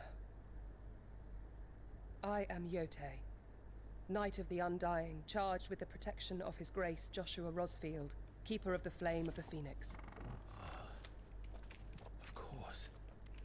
It all makes sense now. Would you care to elaborate? The Undying are loyal servants to the ducal throne. Or more specifically, to its heir. They have served our family for generations, albeit from the shadows. Since their inception, they have been tasked with the preservation and enactment of the rites of ancestral communion. After the events at Phoenix Gate, it was the Undying who delivered me to safety. And since the day I left Rosaria, Yotei has been my constant companion and protector. Without her sword, I would not have survived my journey across the realm. Rise, Lady Yote.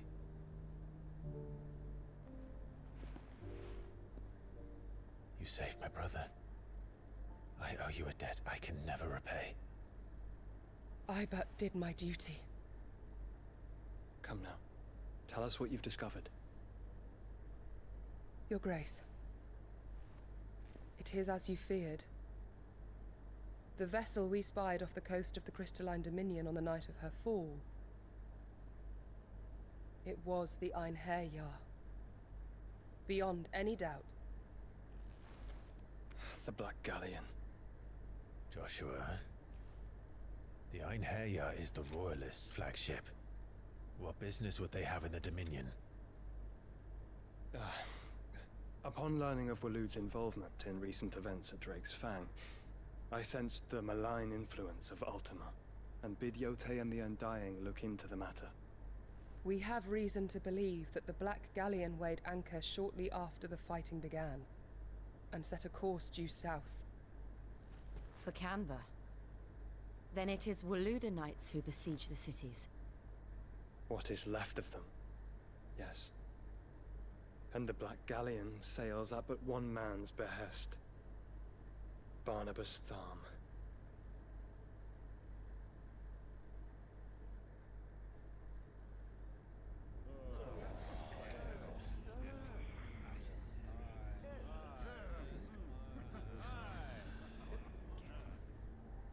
But are we truly safe here in the Agora?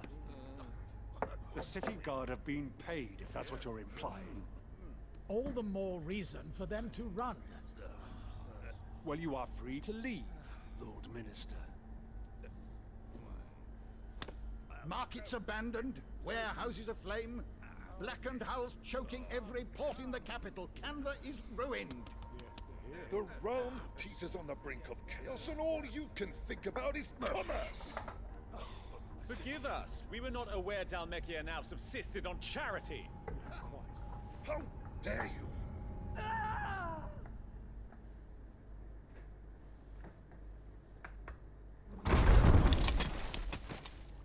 Distinguished members of the Council, you must forgive His Majesty this intrusion. What is the meaning of this?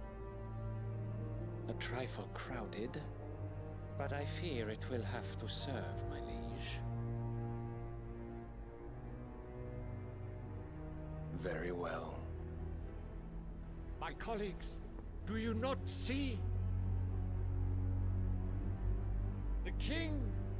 He has come to save us from the Akashic.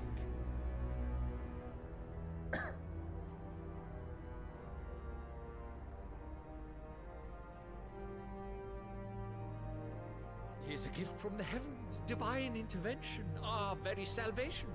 And of course, if it is compensation he requires, we would be most willing to negotiate a fair price for services rendered. Fools. Your ignorance unbecomes you.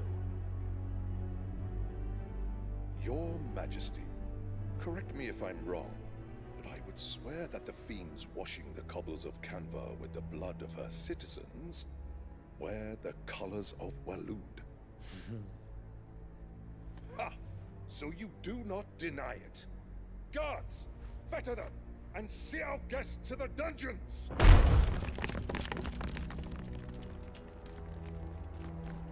Enough.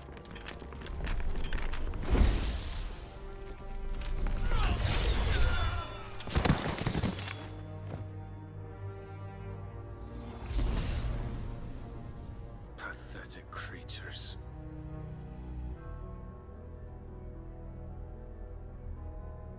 That you should imagine yourselves worthy of salvation. The girl is still here, somewhere in the city. Her consciousness fair dripping with her late father's hubris. A consciousness to which Mythos is inextricably bound and inexorably drawn. See that he is made welcome. Yes, Your Majesty. ethos. Surely the Prince's light cannot have sated you.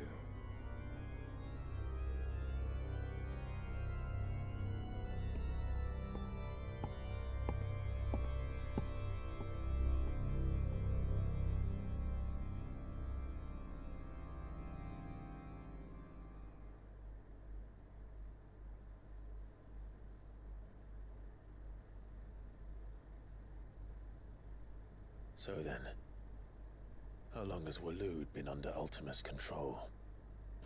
How long indeed? Based on what we know of Barnabas's actions, I would guess some few years, mayhap more. But to what end? What does Ultima want? The tapestry. Show them.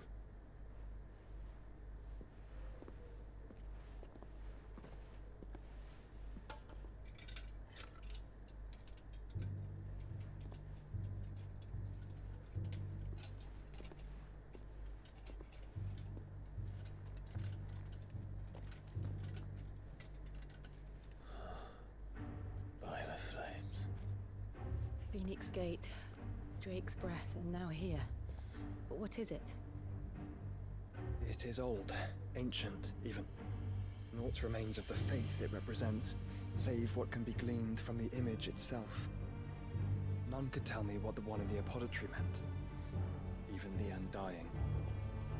But I believe it may be the key to discerning Ultima's purpose.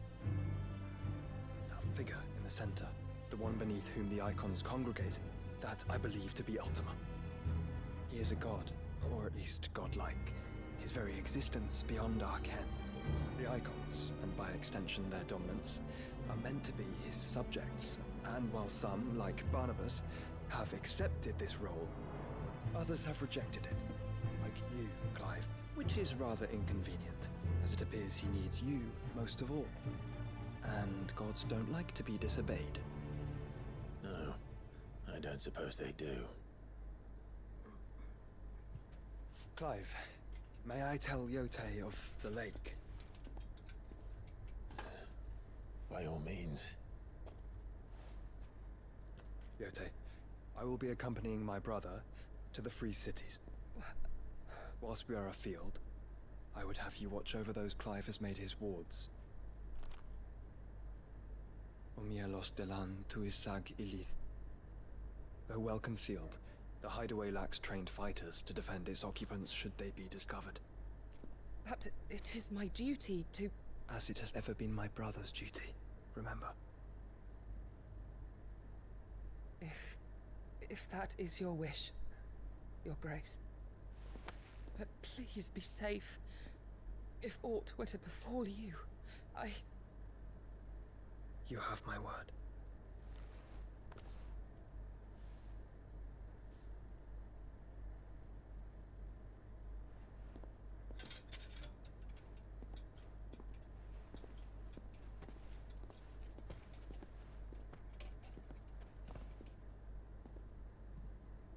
Farewell, my lord, my lady. We are in your debt, Yote.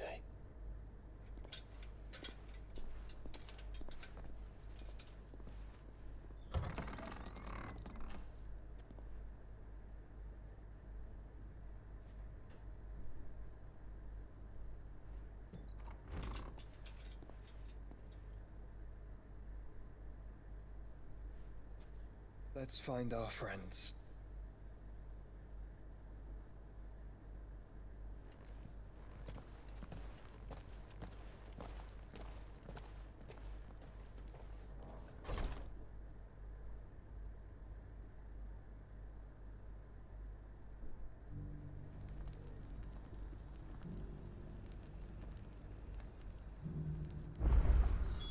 It's plain she cares for you very deeply. And I her. Which is why I had to let... Opportunity beck. Welcome, welcome. Take care.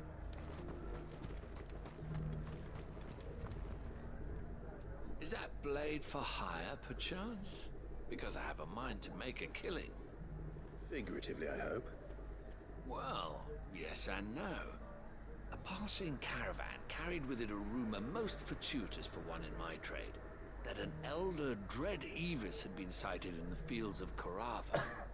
Dread Evis are aggressive beasts. Compelled as they are to acts of violence, few survive to maturity, but those that do develop a hide of phenomenal value. A hide you want to sell? Eventually, yes. Though I would have it tanned first that it might be crafted into marvels the likes of which the world has never seen. Dread Evis skin is a rare thing indeed. But the worked hide of a well-aged beast, now that would fetch such coin that Gilbert himself might weep with envy. Bring me that beast's skin, and I will share with you the bounty of our combined labors. All right. I'll hunt your Evis. Of course you will. When one lives in such troubled times, it is a fool who lets opportunity slip his grasp. Leave Tabor through the east gate, but take the path that branches west. Once you reach the checkpoint at Tovany, you are a mere stone's throw from the fields of Korava. I eagerly await your safe, and above all, triumphant return.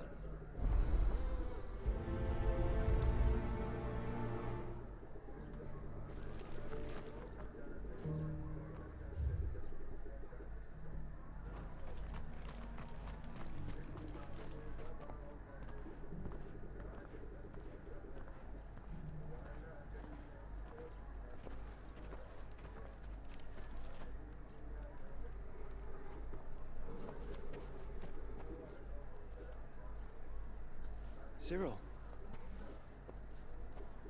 How fares the search?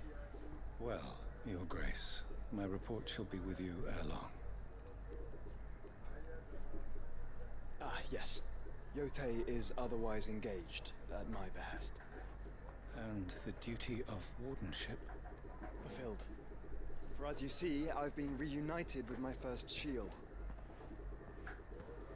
I am Cyril, Knight of the Undying and bearer of the Burning Quill, charged with chronicling the mortal deeds of His Grace, Joshua Rosfield, Keeper of the Flame of the Phoenix, and rightful Archduke of Rosaria. I entrusted Cyril here with overseeing the investigation into Ultima's origins. Findings from his brothers and sisters afield are delivered here to be collated and catalogued. Just how many Undying are there? Not nearly enough, milady. But we are glad to give our all in service to the Phoenix. Such is, and has ever been, our creed. I see. You have your associates, I have mine. But you may now think of them as ours. That won't be a problem, will it? The Phoenix is our sun, and we but the shadows that quicken in his radiance. It is from the darkness that we serve, both him and now you.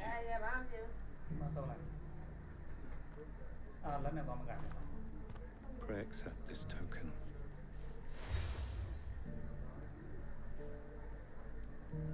For as long as you bear it, members of our order will reveal themselves unto you. If there is nothing further. No. You are dismissed. Your Grace.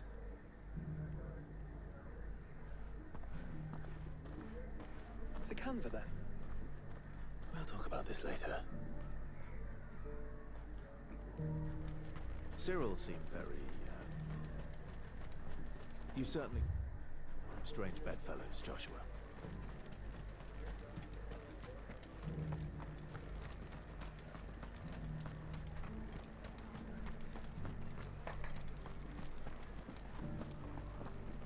Careful how you pack that leather. Any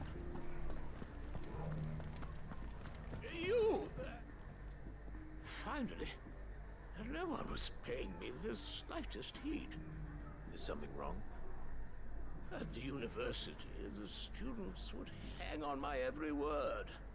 Sadly, this far from home, I'm just a vagrant graybeard. The university? You're a scholar. A specialist in ancient cultures. the most accomplished in all Valisthea, some have said. Not that I look the part in these tattered rags. In my heyday, no obstacle could have kept me from my studies. Yet here I am, a wizened windbag, bested by the many steps of Tabor. The answers I seek lying just beyond my enfeebled reach. Would you do an old man a kindness and brave the stairs in my stead? You'll be amply rewarded, of course. Climb the stairs and memorize a few inscriptions for me. Assuming you know your letters, that is. Some courteous soul is rumored to have carved clues to Tabor's rich history into stones dotted about the village. 3 of them, to be precise. 1 each to the north, south, and east. I'm here in the hope that those carvings might shed light on a riddle I've been pondering for some time. Namely, the otherwise undocumented origins of Tabor's unique people. People quite unlike those of neighboring lands. I can't promise I'll remember everything perfectly. Remember what you can. I'll piece together the rest. Make for the domed pavilions, and you'll have no trouble finding the stones.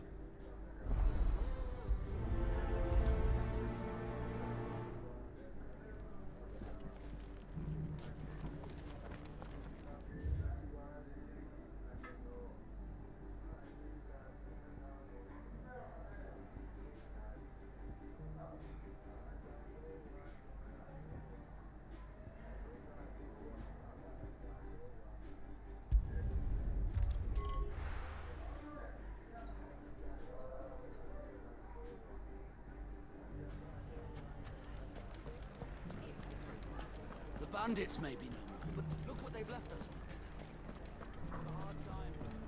It shouldn't be too hard to find goods. The gentleman of the town guard was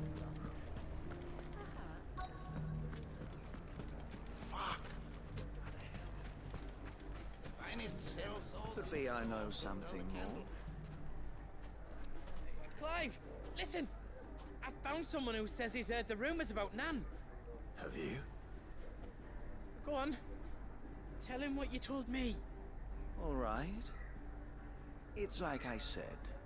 A wizened old crone by the name of Karen's been selling steel to whoever will pay her price. Be they knight or knave. Says the more swords and spears she puts in people's hands, the more war they'll wage. And the more war being waged, the more call for swords and spears. And who will they all turn to keep them in steel? Why, the good Reaper herself. And you've seen this Reaper at work? Aye, it just so happens I have. You'll find her right here plying her trade most days. Here in Delamil? Where exactly? She has a stall here in the market, but if you're not the patient type, you can probably find her at her storehouse on the edge of town. But it'd be a bolder man than me that braved that particular nest of vipers. Feeling bold, traveler? I hope so, for your sake. Now, if that's all, I have places to be. Sorry to have kept you.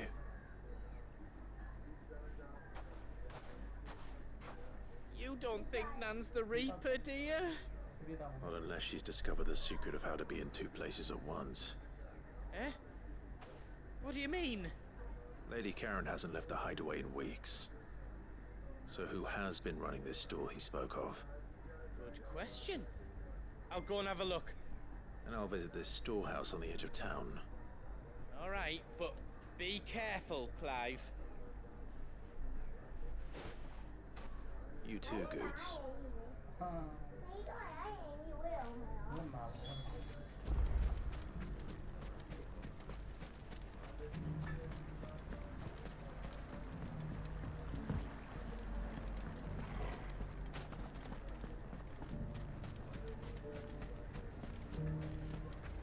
finest sellswords in Storm.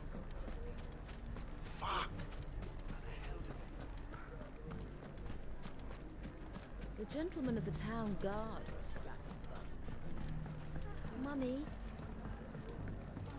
What a mess.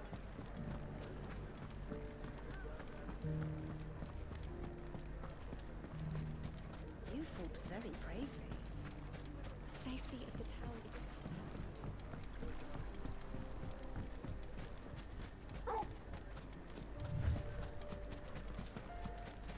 Time to brave the Viper's Nest.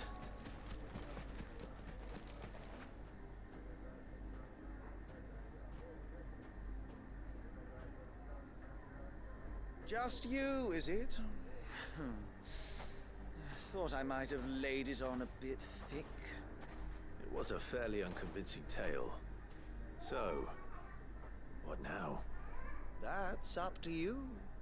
Die a slow death, or a quick one. Boys, he's all yours. But that sword is mine.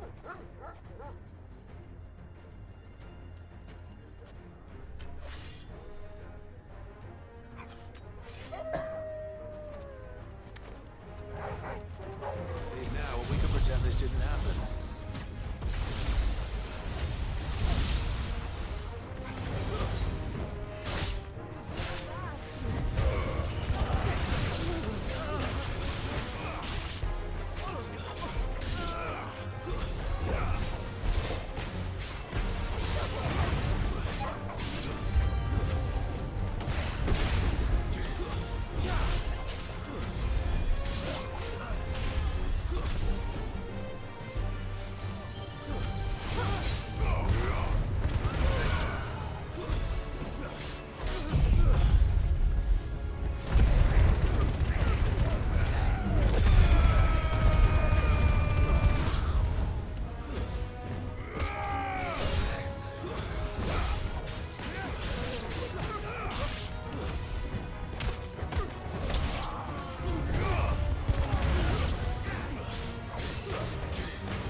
Oh, you've done it now. Go on. Tell me what I've done. When the Borgwyn finds out you've killed his men, he'll have your head. He only wanted that bull of a manservant, the dim one always clinging to Karen's skirts. You weren't even supposed to be here. Who the hell are you anyway? What were you going to do to him? The Borgwyn wanted him to get to Karen. I was only supposed to point the lump in the right direction once he arrived in Dalamil. Then you turned up. Well, go on then. If you're going to end me, end me.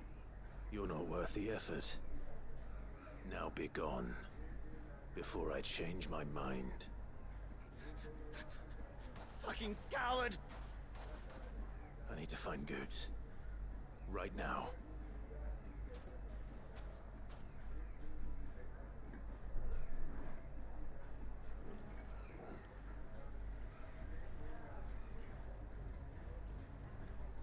Get your filthy paws off me, you naughty-pated lout!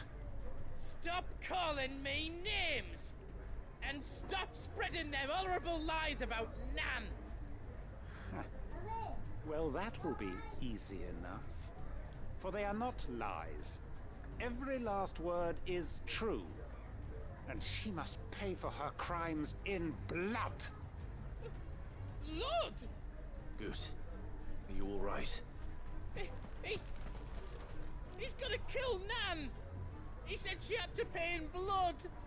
After what she did, it is only right. She ruined my life and the lives of countless others.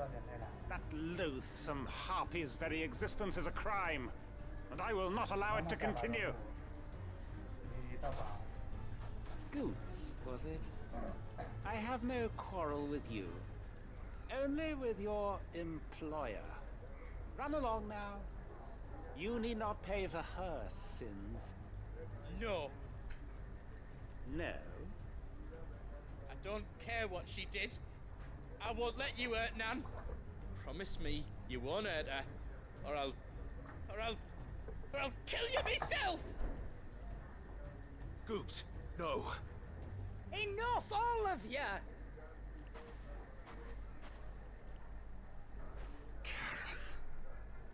But how did you? You're a sight less clever than you think you are, the pair of you. Did you think I wouldn't notice the two of you slinking off together? Well, the whole thing got me thinking, who in Dalamil might bear me a grudge? And a certain snivelling shit I ran afoul of in my fairy years came to mind. Though it was just Bogan back then, wasn't it? I thought the years might have taught you some sense, but I see you're the same pants-pissing craven you've always been. What was it we called you? Wet legs? You bitch! Everything that happened, it was all your fault! And now you'll finally pay for what you did to me!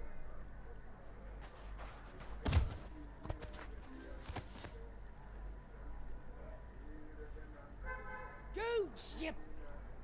If you want a piece of Nan, you'll have to go through me. Fuck! You great galoot. Out of the way, I can handle this myself. So, wet legs. You remember what you told me when we last met? An eye for an eye. Wise words, sir. Wise words. And now, it's time to collect.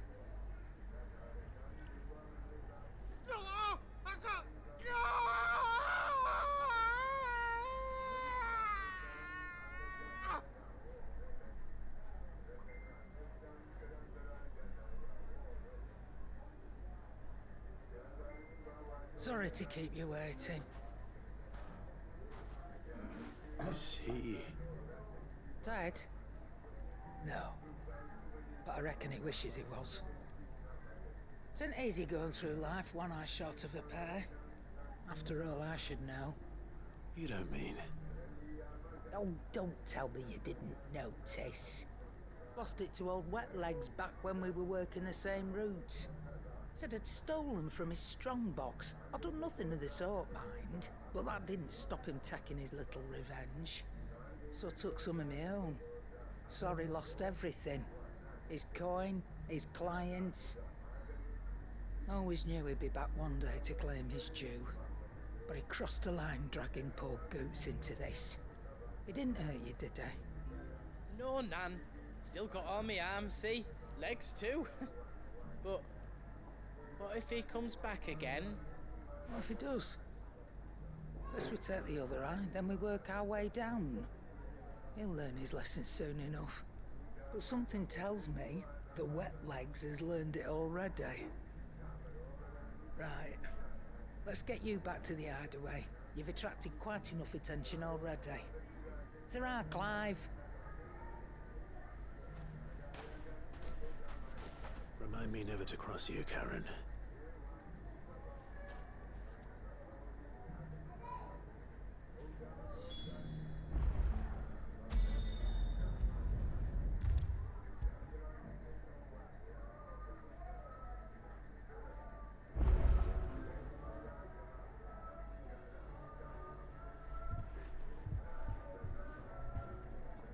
Nothing like a dish of cold vengeance to foul the gut. I'm sorry, Nan. I didn't mean to make things worse. I just thought I had to protect you. Like you've protected me. Aye, well someone had to. Your parents certainly didn't give a whit for your well-being. Reckon the both of us would be worse off if I'd not taken you on. You've always been me right eye, Goots. And I'd have you stay that way. So don't you dare go looking for trouble again. Well, I will. If you ever need help, I'll do it again and again, and you can't stop me. Why, you big lump. Fine. Play the hero if it makes you happy. Thanks, Nan. I won't let you down.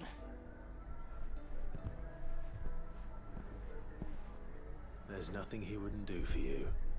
That's as maybe. But if he's ever to make his own way in life, he'll need to start looking out for himself as well. Till then, he'll need people to watch his back, just like you did in Dalamil. Don't think I didn't appreciate that. Of course. His family. Stop it. You make me one good eye, mister. I don't go thinking that'll do you any favours. A potion today'll cost you the same as it did yesterday.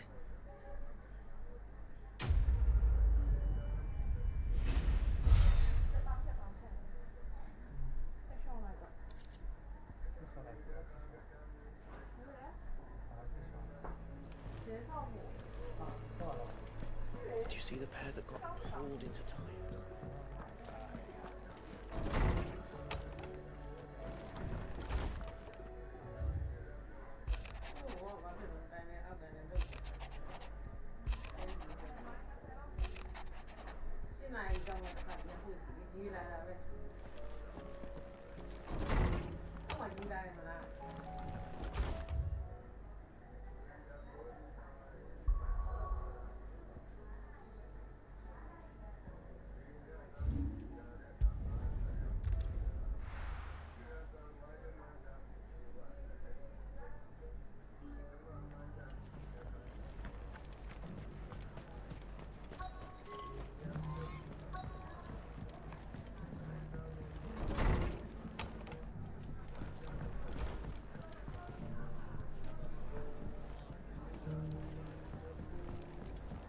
Heard the latest from Twinside. The Empress is no more. Never trusted how very good news, I say. My lord Marquis, is that... It is you. Then you received my letter. I am Sebastian Rutherford, chief steward of your lord uncle's estate. Of course. We met once before. Yes, my lord. Thank you for coming. And what was so sensitive that you couldn't put it in writing? 1,000 apologies, my lord. I did not mean to offend. I merely... It's all right. Continue. I am here at Martha's Rest, at the behest of your lord uncle, tasked with learning what I am able of the realm's current state of affairs. And what I have learned is grim. The fall of the Mother Crystals has left Storm in a state of utter disarray. The subsequent darkening of the heavens has only made things worse. Akashic attacks, once unthinkable, are now commonplace. The gears of governance have ground to a halt, and without a steady hand on the tiller, the realm threatens to drift into utter chaos. Your lord uncle, however, believes there is a way to avoid this fate, and is determined to see it set in motion. That sounds like quite the undertaking. It is. Hence my having enlisted the aid of several colleagues serving the 7 high houses. Alas... Alas... I have lost contact with 2 of those colleagues already. They are both able-bodied and trained in the sword, yet in these dark times, even that may not prove sufficient to keep a man safe on the road. So you want me to find them? I'll need to know where they went. One I sent to investigate the Republic, the other the old Imperial capital of Oriflamme. That doesn't exactly narrow it down. I suppose I'll start in Dalamil and work my way east. Thank you, my lord. I shall pray for your success and safety.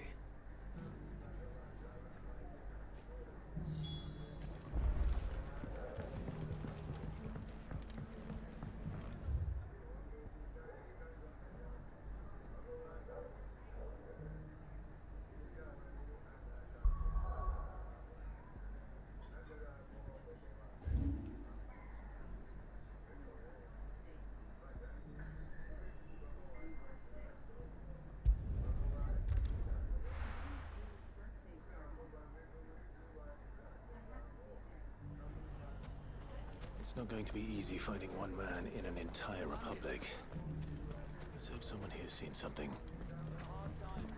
Mummy, are the bad men going to come back? The gentlemen of the town guard are strapping them.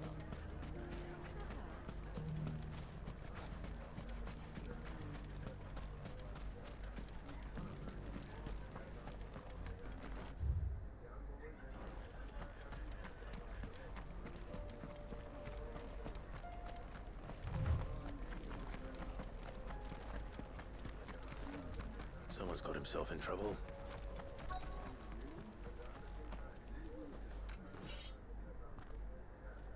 I don't see your master here, so you can start by giving us all the coppers in your purse. I already told you, I have nothing. And maybe we'll take that pretty outfit and the steel you're wearing. Please! These men are trying to rob me! I'll deal with this. Thank you. You that one's master, then? If you kindly pay the coin he owes us, we can pretend you didn't draw your blade on Republican soldiers. Or you can go back to your garrison and I won't report you to your captain. Oh, you're more than welcome to. He hasn't had many visitors since we slit his throat.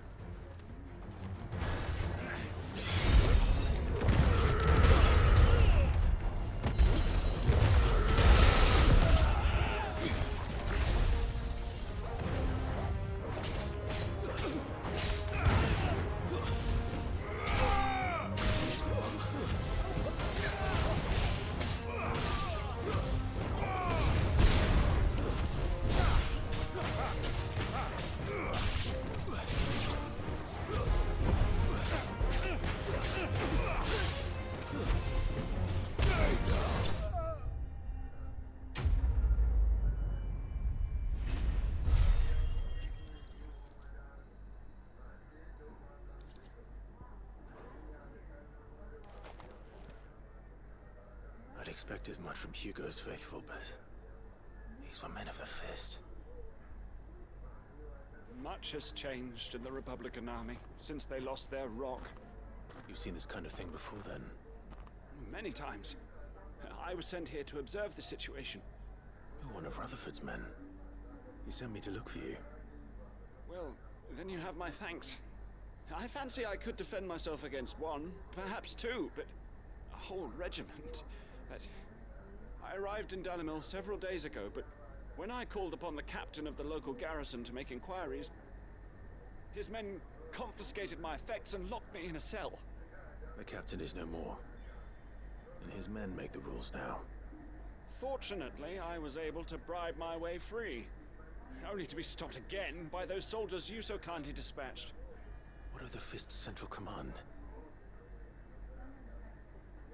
Surely they wouldn't allow such lawlessness amongst their ranks. I would imagine they are unaware of it. Most of the army has fallen back to the capital and hunkered down behind her walls. Those who weren't recalled now rule the fringes unchecked, answering to no one but themselves. Then it's worse than we imagined. You should return to Rosaria. It's not safe here. I'll find a caravan heading north. You won't mind if I borrow one of these soldiers' coin purses?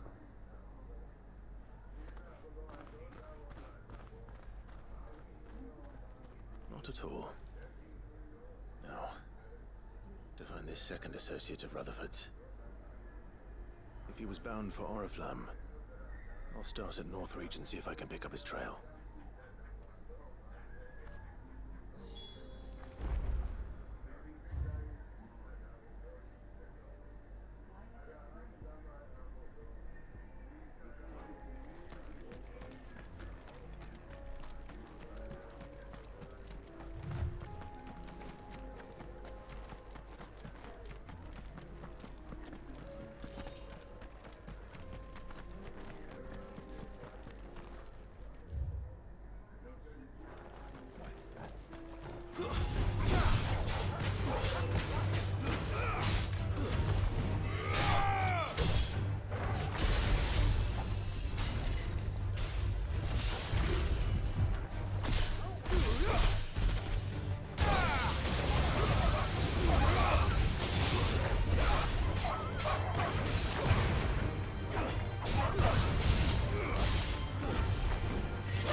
fighting him yet.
Sooner it's off my hands, the better.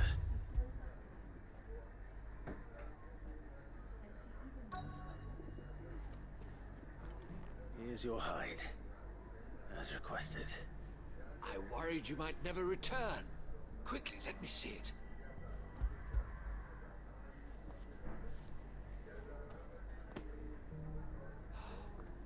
Oh, as supple as a maiden's cheek. Yet as adamant as her virtue. This is everything I had hoped for, and more. Clearly, my trust in you was not misplaced. You must be a hunter of considerable talent to have bested the beast with nary a scratch. Join me as my honored partner. With my means and your might, we shall be as wealthy as the merchant kings of Zemeckis. I don't plan on making a habit of this. I'm busy enough as it is. Very well. Though I believe fate had a hand in our meeting, it would be unbecoming of me to beg. Do not allow me to keep you from being about your business. Here, for the hide.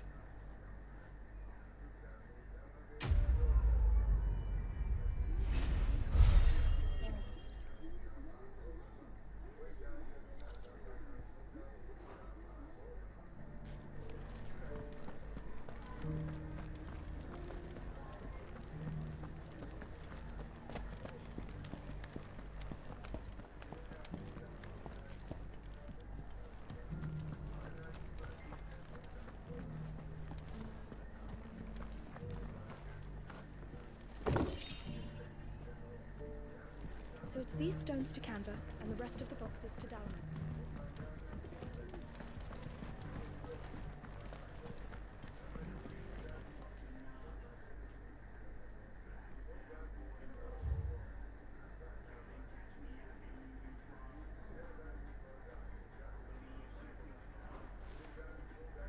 No history would be complete without mention of the mother crystals.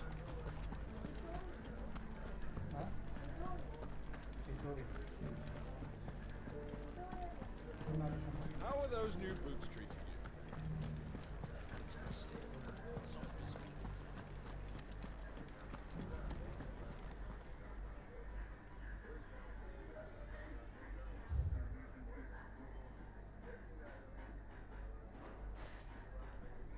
Farmers must have settled here in Tabor.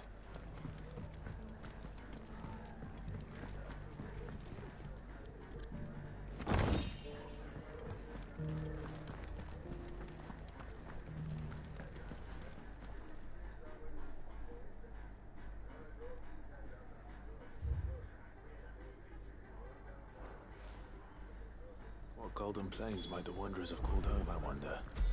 I should speak to the old scholar before I forget everything I've read.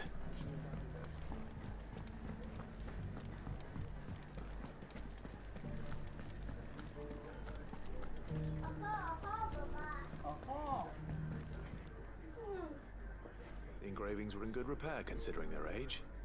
Oh, would that I could have seen for myself. Oh, come, don't tease me now.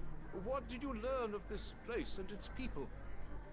Let's start with the engraving to the south, shall we? What did it say?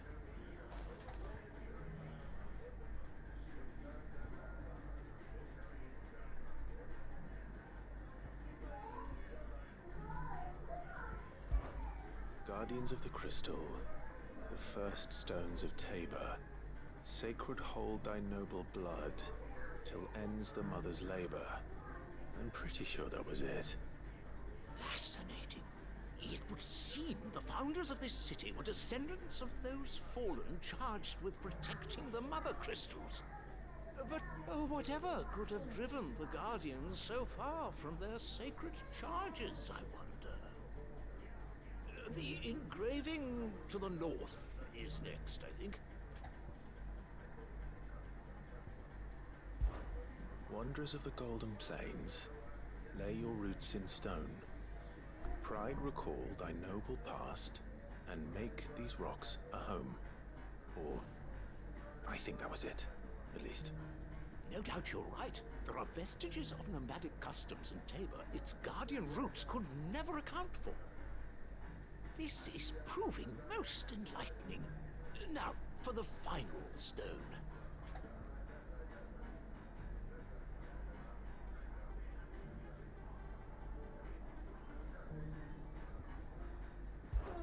Children of the hunters, now tillers of the land, reap her promised blessing and give praise her gracious hand.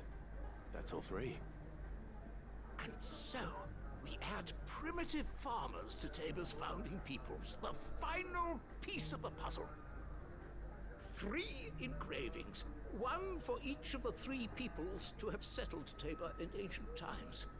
Guardians of the Mother Crystal, wanderers from across the plains, and last but certainly not least, hunters turned farmers. Little wonder it was so difficult to trace the roots of Tabor's culture. Those roots reach down through 3 distinct traditions. Nonetheless, one cannot help but wonder why this fact is not better known among scholars, given that the stones stand here for all to see. Too many stairs, perhaps. Ha! Too many by far. Here, and thank you.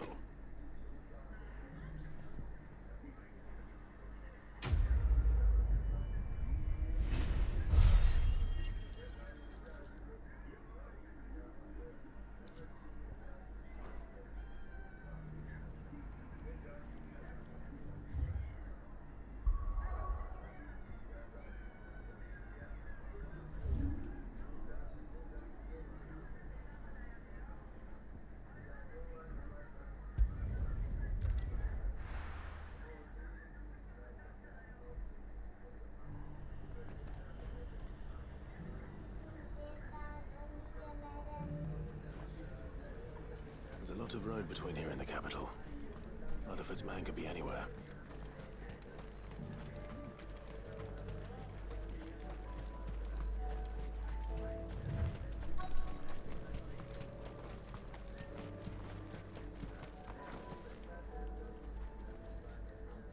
What happened here? If you're with the others, they've already relieved me of my belongings. I'm not. I'm looking for someone who was sent here by a man named Rutherford. Then you found him. I am Alistair Rockford, attendant to the Lady Ariane of House Wellesley. Of the 7 high houses of Rosaria. It's been a long time since last I saw my great-aunt. Is she well? My Lord Marquis? Yes. Yes, she is. The Lady Dowager has granted me leave to assist your Uncle Stuart. I was on my way back from the old capital when I saw some villagers being robbed on the road here. Bandits? They looked more like field hands, but it didn't matter in the end. I did what I could to help the victims, but all it earned me was a pommel to the temple. Which way did they go? South, toward the gate. All right. I'll take care of them. Founder knows I've met enough of their kind. You head back to Northreach, visit the Vale, tell them I sent you. Thank you. I shall. Founder be your shield.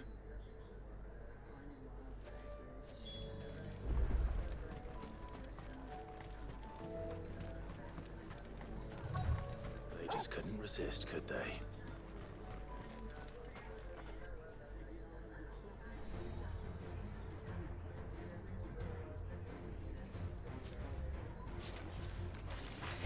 This one's ours, pretty boy.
Make for the town while you can. There may be more bandits nearby. You don't need to tell me twice. Many thanks, traveler. This looks to be all of them. I thought I told you to make for the Vale. And stand by as ill might befall the heir to the ducal throne. It's just Clive, and I'm fine. Which is more than can be said for you. I will survive. Strange that the garrison wouldn't intervene in such a brazen attack so close to their gates. The garrison have their hands full inside the city. Some days they don't even send out patrols. There are few hands left to work the fields, and even fewer to transport the grain. The market stalls are nearly bare, and the price for what remains is exorbitant. It's not uncommon to see a fight break out over a crust of bread. When I said the ones who attacked me didn't have the look of bandits, I meant it. They were probably just desperate.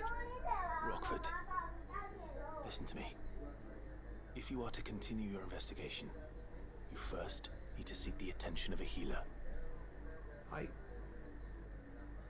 Of course. I shall return to Northreach right away. But allow me to thank you first. Had you not happened along, Don't thank me. Thank Rutherford. It was he who sent me. I suppose he'll be wondering where I've got to. I shall send a Bastolus as soon as I'm able. Good day.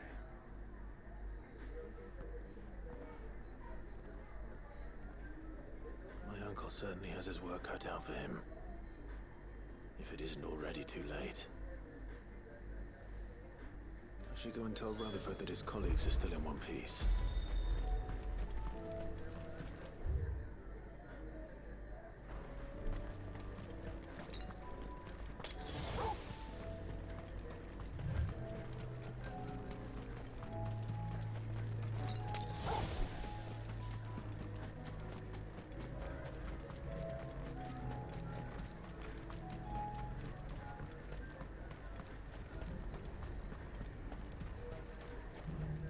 Do you see anything you like?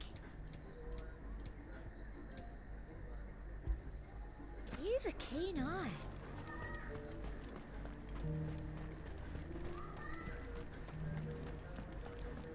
There were ghosts at the gates not days ago.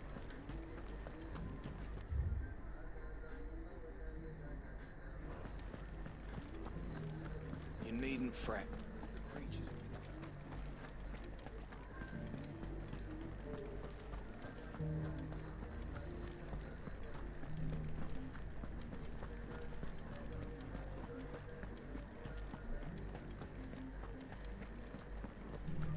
To the meadows, then.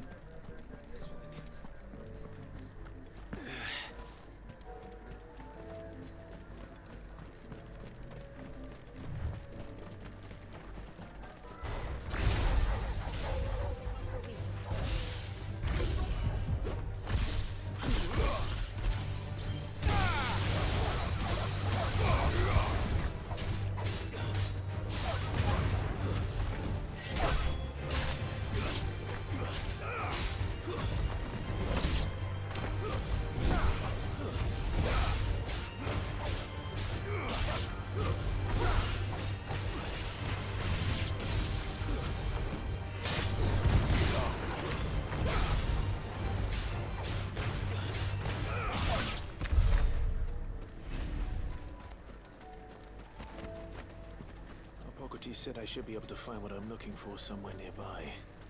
Bright blue dragons and bright yellow flowers. Should be easy enough to spot. We're not alone. This must be our wyvern.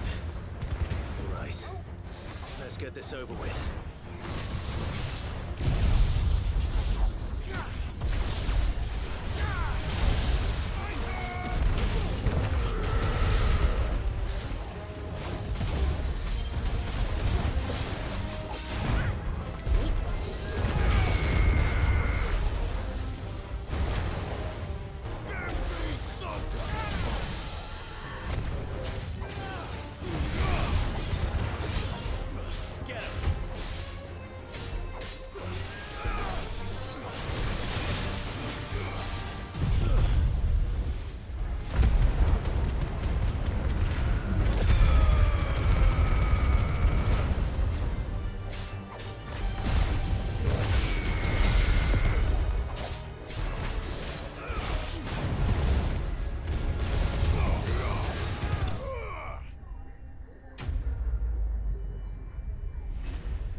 That's the wyvern's liver.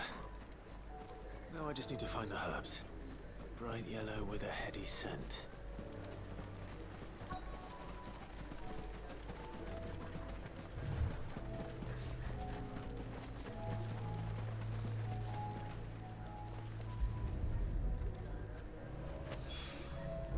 I think that's everything Molly needs to resurrect her recipe. Better head back. Seems the hideaway's lost its appetite. So, did you have that word with Tomes then? I did, and he was as helpful as ever. He told me exactly where to look, in fact.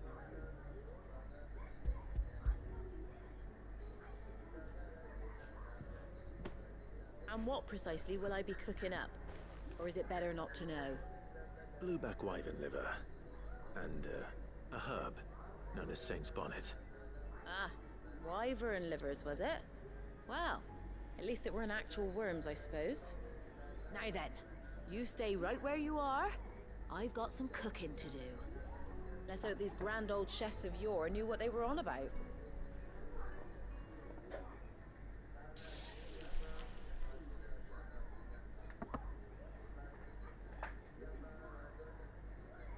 And here we have it. Fried mortress of skyworm. Ivan's offered to make sure it's fit for consumption. Well, I say offered. He as good as begged. And rightly so. Is there any higher honor than partaking in a slice of culinary history?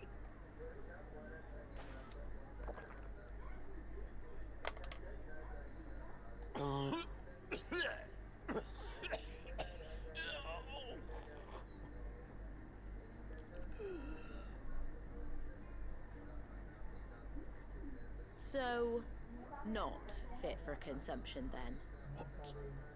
What witchery is this? The crackle of the crust gives way to an almost violent richness. Yet, it is the piquant kiss of the saint's bonnet that tames this savage dish. It is a tour de force. A force of nature, even. A maelstrom of flavor and sensation. A graceful beast emerging from centuries of slumber. I think he likes it. Well, I can't quite tell with all that nonsense he's talking. But I reckon you might be right. It was decent then, I take it. Decent? It's remarkable. And I defy any man to say a word to the contrary. Sid, might I suggest that you command a party of your finest men and women to procure a dozen blueback wyverns forthwith? I'll give it some thought.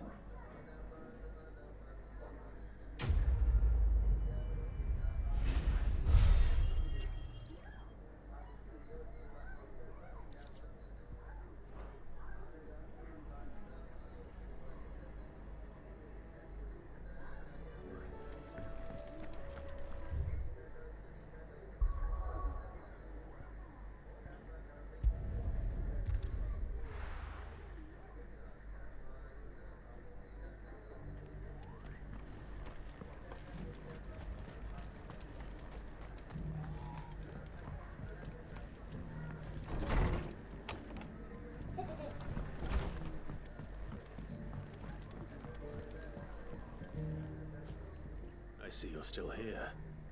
The Rest's location affords a constant flow of traders, and with it, a constant flow of information. Speaking of which, I received word from both my associates. They have resumed their investigations, thanks to you. I only happened to be in the right place at the right time. They both seem to think the realm's prospects rather grim. I am afraid that grim would be putting it lightly. Storm is in crisis, and if we are to free her, we must work quickly. And we must work together. Such is your Lord Uncle's wish. As it is mine.